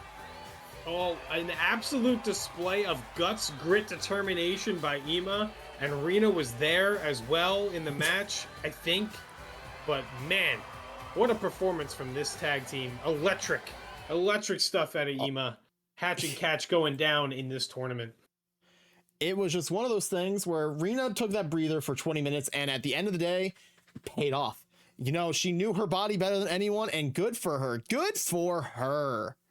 Yeah, a long breather for me. It's like after walking up a flight of stairs, I kind of need to think about just the same amount of time. So I totally understand. And honestly, reading that Beetle book, it put me in the same position. Put you in the same position and everything. And it was, you know, the Beetle book said, you're enthralled by that Beetle book right now. Yeah, I'm learning a lot about the different forms of and why our Beetleborg has lost. Our Beetleborg lost because he tried to transform too much. And that the power of silly Billy Dim Sum was not really silly, but more Billy than anything else. Yeah, a lot of dim sum. Tons of dim sum. She shoved that dim sum down the throat of the Beetle. But next, chat, it is your main event of the evening. It is your number one contendership fatal 5-way match. It will be pinning the top. I pulled up the statistics. I pulled them up. I've read them. I looked them over, and I kid you not, it took me a minute to understand fully everything possible in the world. And quite frankly, there's been a lot of wins. There's been a lot of losses. There's been a lot of craziness, a lot of stats thrown left and right, over, up, and down. But when we break it down in the ratings, your top competitors were, at the end of the day, Sean Morris, Jameson Walker, Ross, LaRue, and B-Mancer. So we said, you know, top 5, and B-Mancer's in the top 5. Who's number 6? Dug a little bit deeper. It's the man who's never been pinned, Derek the Destroyer. Wow, what a fatal 5-way. A lot of personalities clashing in that match. I can't wait to see me hit each other. It is just 5 men who want to beat the ever-living crap out of each other so they can go on to face B-Mancer at Super Show to be named at another date, or EGW to be named at a later time. We haven't really locked in when this title match will be given to the winner, but end of the day, it will be given to the winner of this fatal 5-way. All our competitors locking in for the chance and the opportunity. I'm sure the top of the top are ready to go. Ready to go. There is some of them more than others. Some are definitely more than others. And you gotta remember, this is a 5-way match. There's no disqualifications, no countouts. There's probably gonna be dude, make sure to get that person with a prosthetic arm an extra ticket now, because I feel like if they have any other limbs that are prosthetic, they're gonna get ripped off too. So they better be careful. It's gonna be a massacre. These 5 have no love lost for each other. In fact, you saw last week Derek the Destroyer pinned Sean Norris in the ring, and on top of that, you saw LaRue beating down Turk and Dinah. Then on top of that, you saw both Jameson and Ross lose the world title to B-Mancer. So there's a lot of personality, a lot of angst, a lot of everything to go around in this match, and it's just the beginning. This is we're bound to see some heavy hitting. We're bound to see some craziness, and whoever does come out on top, I'm sure the other 4 are going to be a little bit soured off from whatever happens in this match. That match is next, your 5-way to decide the EGW World Champions number 1 contender. B-Mancer watching in the back of her, keeping her wings very fluttery, very much alive, and powering up her arm to get ready to nut punch someone 1, 2, 3, 4, 5, 6, 7, 8, 9, 10,000 times. Yeah, bee stings aplenty right here in EGW, and that's how B does it. Everybody's going to watch their back no matter who is the number 1 contender. I think we're done vamping. It's time for your main event of the evening, ladies and gentlemen, 5-way competition.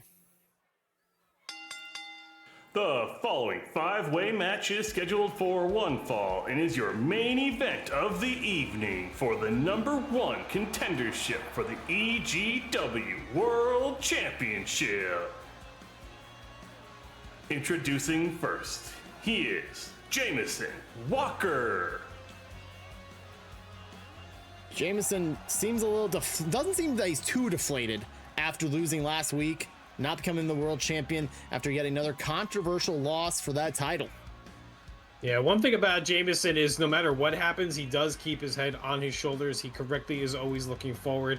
And honestly, he just longs for that one-on-one opportunity, which I think he feels like he can get if he wins this matchup. Yes, he's in another match with multiple people, but if he wins it, he gets the one-on-one shot. And as far as I know, there's not a second call your shot contract holder in EGW, correct? No, only one contract. All I right, think, good. unless someone made copies. And his opponents. That could be a problem. First, he is Ross. Ross, however, unlike Jameson, kind of seems a little down in the dumps, it seems like. Yeah, Ross is a little bit perturbed, looking a little pale. Maybe he didn't go on vacation this week with his hot wife, and really is just trying to put the pressure back on the competition after losing his EGW championship. He is doing he's doing what he's got to do to try and get himself revitalized. He's been seen moping around the back, cancel his vacation with his hot wife, and he's just trying to make himself happy at this point. You know, good for him, but we all know EGW World titles around your waist makes everybody happy. He looks pale without that title. He seems really pale.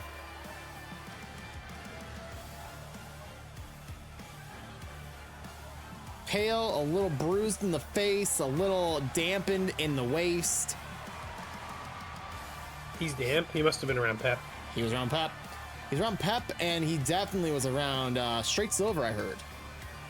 Oh, there's a lot of whatever Straight Silver uses. A lot of juices flying around with Straight Silvers around.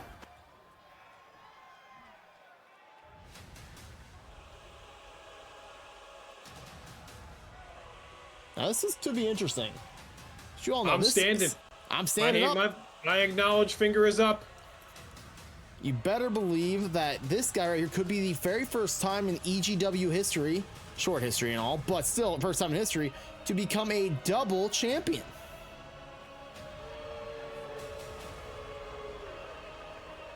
There he is. The aura of a god.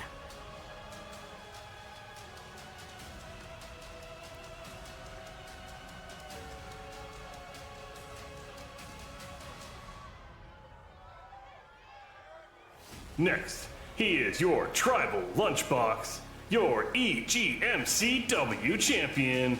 He is LaRue.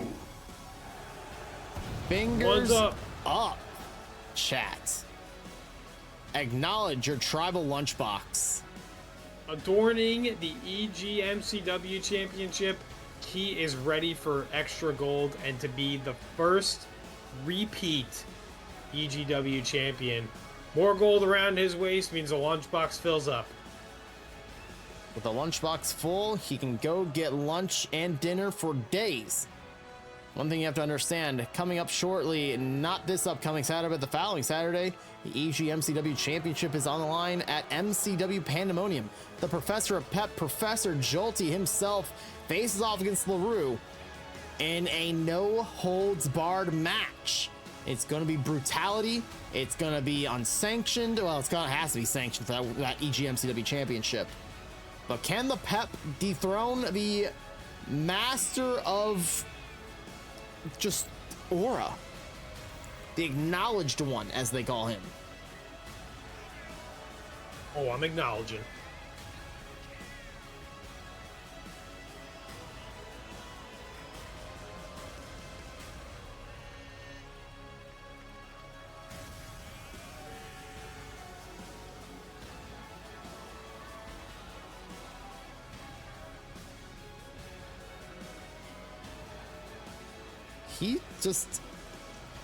We mentioned it last week. He's joined a cult since the season 1 ended in EGW. And I will say this, I think he's gotten bigger because of it. I'm not talking like... I'm not talking like fan-wise. I'm talking about like, look at those arms. Oh, he's definitely got double the veins from the last time he was in EGW, toting the championship. After going on a losing streak and joining the cult, he really decided to put more effort, energy, time, and veins into his arms. It's not just sad. I wouldn't say the word sad at all. It's impressive. It's destructive. It's deliberate, and everything between.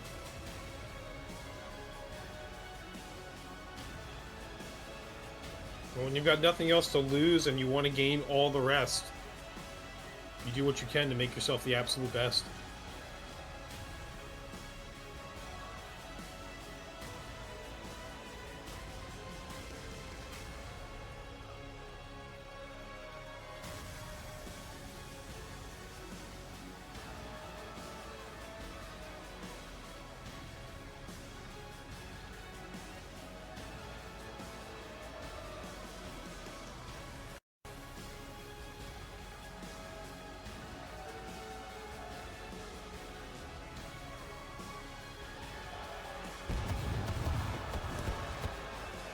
Look at all that fireworks going off with this man. He asked for more pyro. We gave him more pyro.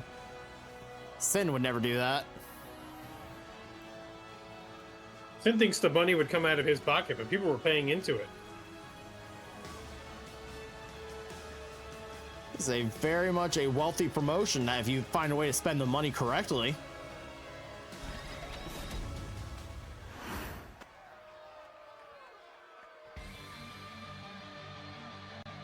Next, he is Sean Norris. Sean Norris, even though he picked up a loss last week, still has a very impressive record in the books of EGW. Sean is one of the fan favorites. I mean, the show that he puts on, the flair, the fashion, the ability to just manhandle opponents, whether on the ground, face to face, or in the air.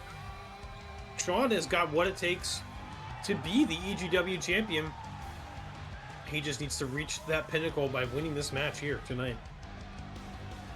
He hopefully does better than his trainer did over the past couple weekends ago. Down in CMLL, we saw Johnny TV get his head shaved, making everyone in the world sad, especially Sean Norris. We asked him his thoughts on Johnny's bald head, and he said, "He's still beautiful to me, damn it. He's still my Johnny." That's my Johnny. And finally, he is Derek the Destroyer. The Destroyer. Never been pinned, allegedly. Gonna try and continue that streak here tonight. Never once has Derek seen a pin he's liked. Never once has Derek been pinned. And I'm saying it as loud as I can so he can hear me and not come over here and flip me off and flip me under a table. Hey, if you go underneath that table, make sure to watch out for all the Skittles, the damp notes, and potentially beetles that are under there. I just keep putting my gum when I'm done chewing it underneath this too. And you know, it keeps adding up that flavor. Eventually, you'll take it off the bottom of this table, and you'll be like, man, this is super gum.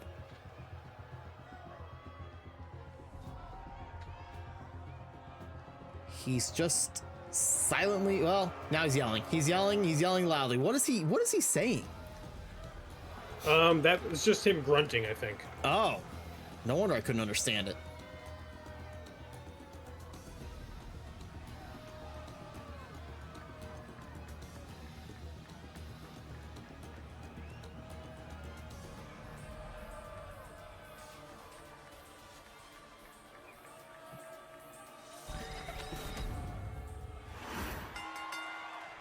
Bell is wrong. Our referee Jeremy in the ring as Derek levels that of Jameson, and LaRue goes right after Ross. A ton of chaos is going to be happening. There's going to be bodies flying everywhere, weapons being pulled out. People are going to be going nuts in the ring. Going nuts, fighting each other in the nuts.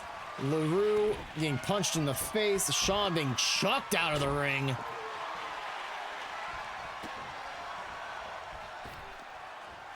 Well, Ross seemed like he was going to do something, but then just lost all interest, it looks like.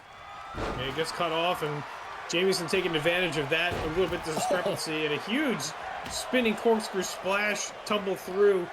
You just see a lot of these competitors are going to put on the hurt, and if anybody gets the chance to be one-on-one in the middle of the ring with their opponent, every one of them has the finisher to close it out. It's just a matter of getting to that point where somebody's not paying attention long enough. Derek with a nice arm drag, taking a little old school. There's the prosthetic arm again! Jameson, familiar with having to use his resources from being in the Air Force, he grabs the prosthetic, which he's done so many times before in the war, and he's using it to beat his opponents, but now he's getting thrown into some stairs.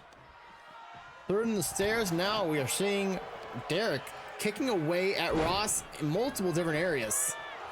This is exactly where Derek wants to have anybody, especially Ross, who's a little bit defeated from losing that championship. Oh, prosthetic in the head of Jameson. Sean beating the crap out of him with it. And that table is just, you know, it's just there.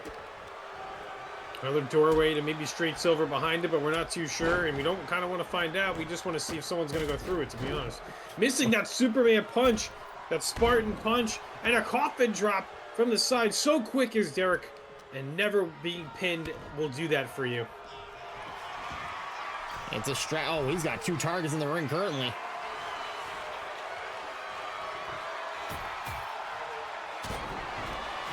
Sean moving the table out of the way, but Derek taking him out, maybe kind of pointing at LaRue as if he was going to hit him, but didn't.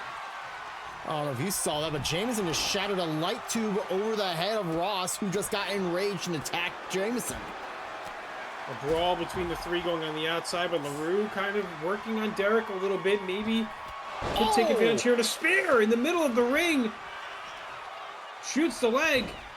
But Sean is right there to break it up. 5 people in a match is a lot, Ginger. You know, this is going to be a tough pin to grab from somebody because somebody's always going to be free. It's got to come down to strategy in the day. You have to make sure all of your other competitors are tied up in some sort of way, shape, and or form. You let them get a second of Ross just threw the kendo stick in the ring. Gotta get a chance to tie your opponents up and capitalize on a situation. What it comes down to. LaRue steel stairs, tried to throw them at Ross. He doesn't have the aim of any sort of professional baseball player. Throws them right into the ring post, and it bounces right off them. Yeah, anything with Ross and athleticism is not too keen. This man usually takes long periods of breaks. This is the first time he's worked back-to-back weeks since he was a lad. He hasn't needed to. His hot wife took him on vacations every week possible. But now, I don't know, maybe she did divorce him. He's just not the same person. 2 count from Sean onto LaRue. That would have been a huge upset, and that would have been big for Sean's career, advancing him to the EGW Championship match. And a spinning cutter falls through. Jameson ready to break up the pin. Ready in a heartbeat. Oh my God. A double axe handle on the outside as Ross is taking Derek, and he's whipping him with the prosthetic out there. As Sean and Jameson go at each other in the ring, LaRue is back up now, and he looks angry and veiny. Especially veiny. Ross is just putting the fight on Derek on the outside, while the other 3 competitors are just brutalizing one another. Well, until Jameson decides that, oh, he wants that kendo stick. Well, and I think he thinks LaRue wants it because he made him eat it. the only sticks LaRue likes is that has tons of meat and vegetables on it. He loves a good kebab off the barbecue. The big kebab guy, I've heard Huge kebab guy. I think best part is LaRue's always willing to share his kebabs, just like he's willing to share a toss in the corner to Jameson. Yeah, they do that in the Colt. They share all the things. Oh, everything is shared in the Colt. There is no we. There's no me. It's only we. Well, almost stealing a pin there as Sean came in and kind of got tied up with Jameson, stopping that from happening. A flying back elbow across the chin on LaRue. Nicely done, dropping a hammer right onto LaRue in the midsection while Ross watched him get the pin, but not even a 1 count. Oh my God! Hang on, fixing. My apologies. Attention! My bad. My bad.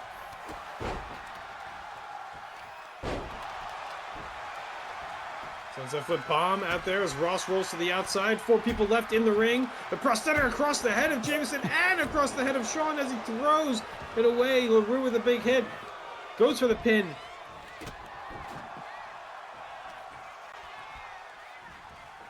LaRue, a spear to Jameson. Spear on Jameson takes him out here as he rolls into the cover. Ross is well aware as he's the only other person in the ring and able to and available to take that pin down, but a swinging neck breaker there as LaRue is putting on a clinic, cleaning up bodies as they make their way into the ring. Anybody is a victim right now coming in there. LaRue, nice Uranagi, standing straight up tall, slamming down Jameson, he's enraged.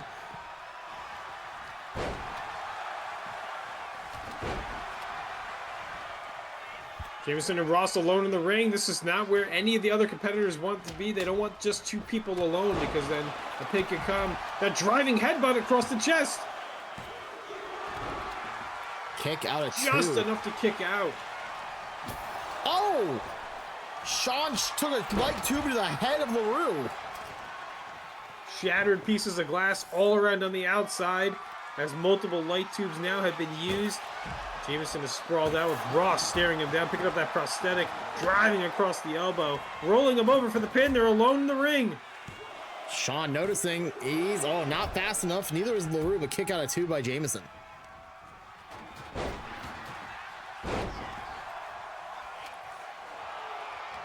The Spanish fly from Ross there, as now he turns his attention back onto Jameson. Everybody is in the ring now. Bodies are flying. Limbs are going. Ross driving down Sean and now taking a back elbow, running right into LaRue. LaRue and Ross in the ring as he shoots the cover. Break up in Jameson time. not letting that happen. Jameson too wily, too wary to even remotely give a second to let LaRue get a pin like that on him. Carnage starting to pile up now as everybody's been taking weapon shots and doing whatever they can to be the one that's left in the ring to try to get the pin. Ah! Good Lord! Jameson across the dome goes for the cover on LaRue. Broken up at 1. Sean eyed that and made sure that he could take care of that pin attempt.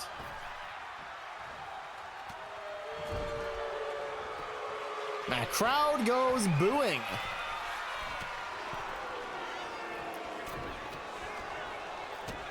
But and Sean whapped down hard onto the mat. And LaRue answering everybody with a prosthetic arm to every part of the body.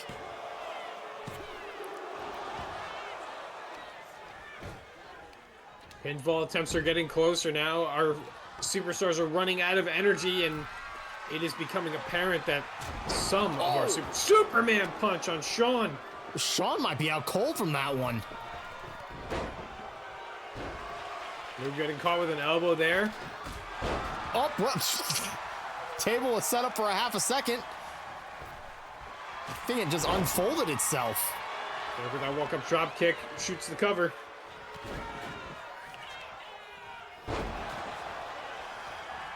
Back of the neck across that table.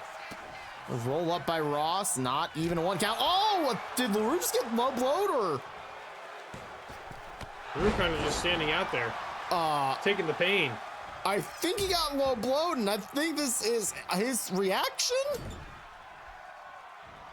All the veins can't pull him back into what's happening in this match. Jameson ties him up in the corner. Is Ross and Sean. Now Derek on the outside. Double team. Side Russian leg sweeps. That cutter again.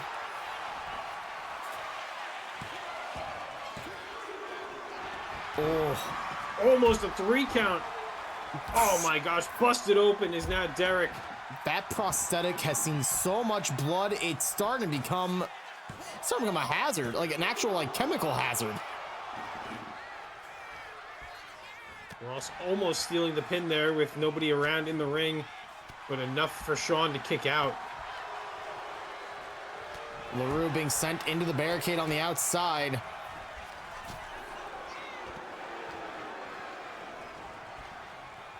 And a DDT from Derek sending Sean hard in the ground. Yeah, it dropped right onto his forehead there.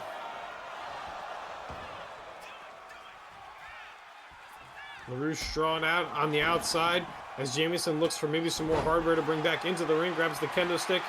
While the others are in the ring, shoots the cover is Sean. Jameson back of the head of LaRue. Oh my God. Oh, just whips it across. A different style we've seen now from Jameson. He needs it to compete. Snake Eyes into the corner he goes. But Ross was ready. Oh, the ever-evolving landscape of EGW, got to be ready to repair. They're trying to take out his competition as he takes LaRue into the corner.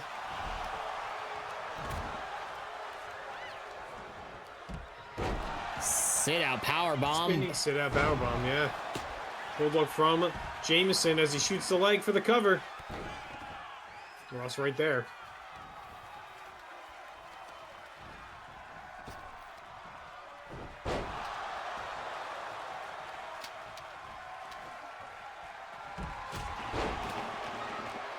Step-up kick just in time before Ross could drop the prosthetic over the dome.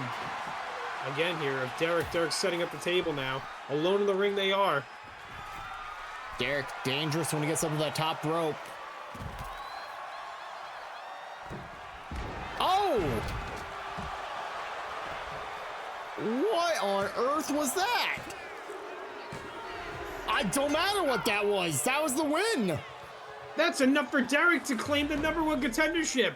Here is your winner, Derek the Destroyer. Oh my God, Derek is going on to face off against Beatmancer at a later undecided date. Never been pinned, but always being the one who gets the pin. Derek moving on and becoming the EGW #1 contender. Congratulations to the man who has never been pinned, just deliberately destroying the competition. Yeah, I mean, Derek was using all the resources that were brought into the ring against him to gain an advantage, just as all of the competitors were trying to do, just a little bit better. And it proved very well. He did it very well. He made sure everyone was distracted, everyone was tied up in their own little world. Capitalization on the dot. Yeah, this is something that Derek's been looking for since inauguration of EGW. He's been a mainstay from the beginning.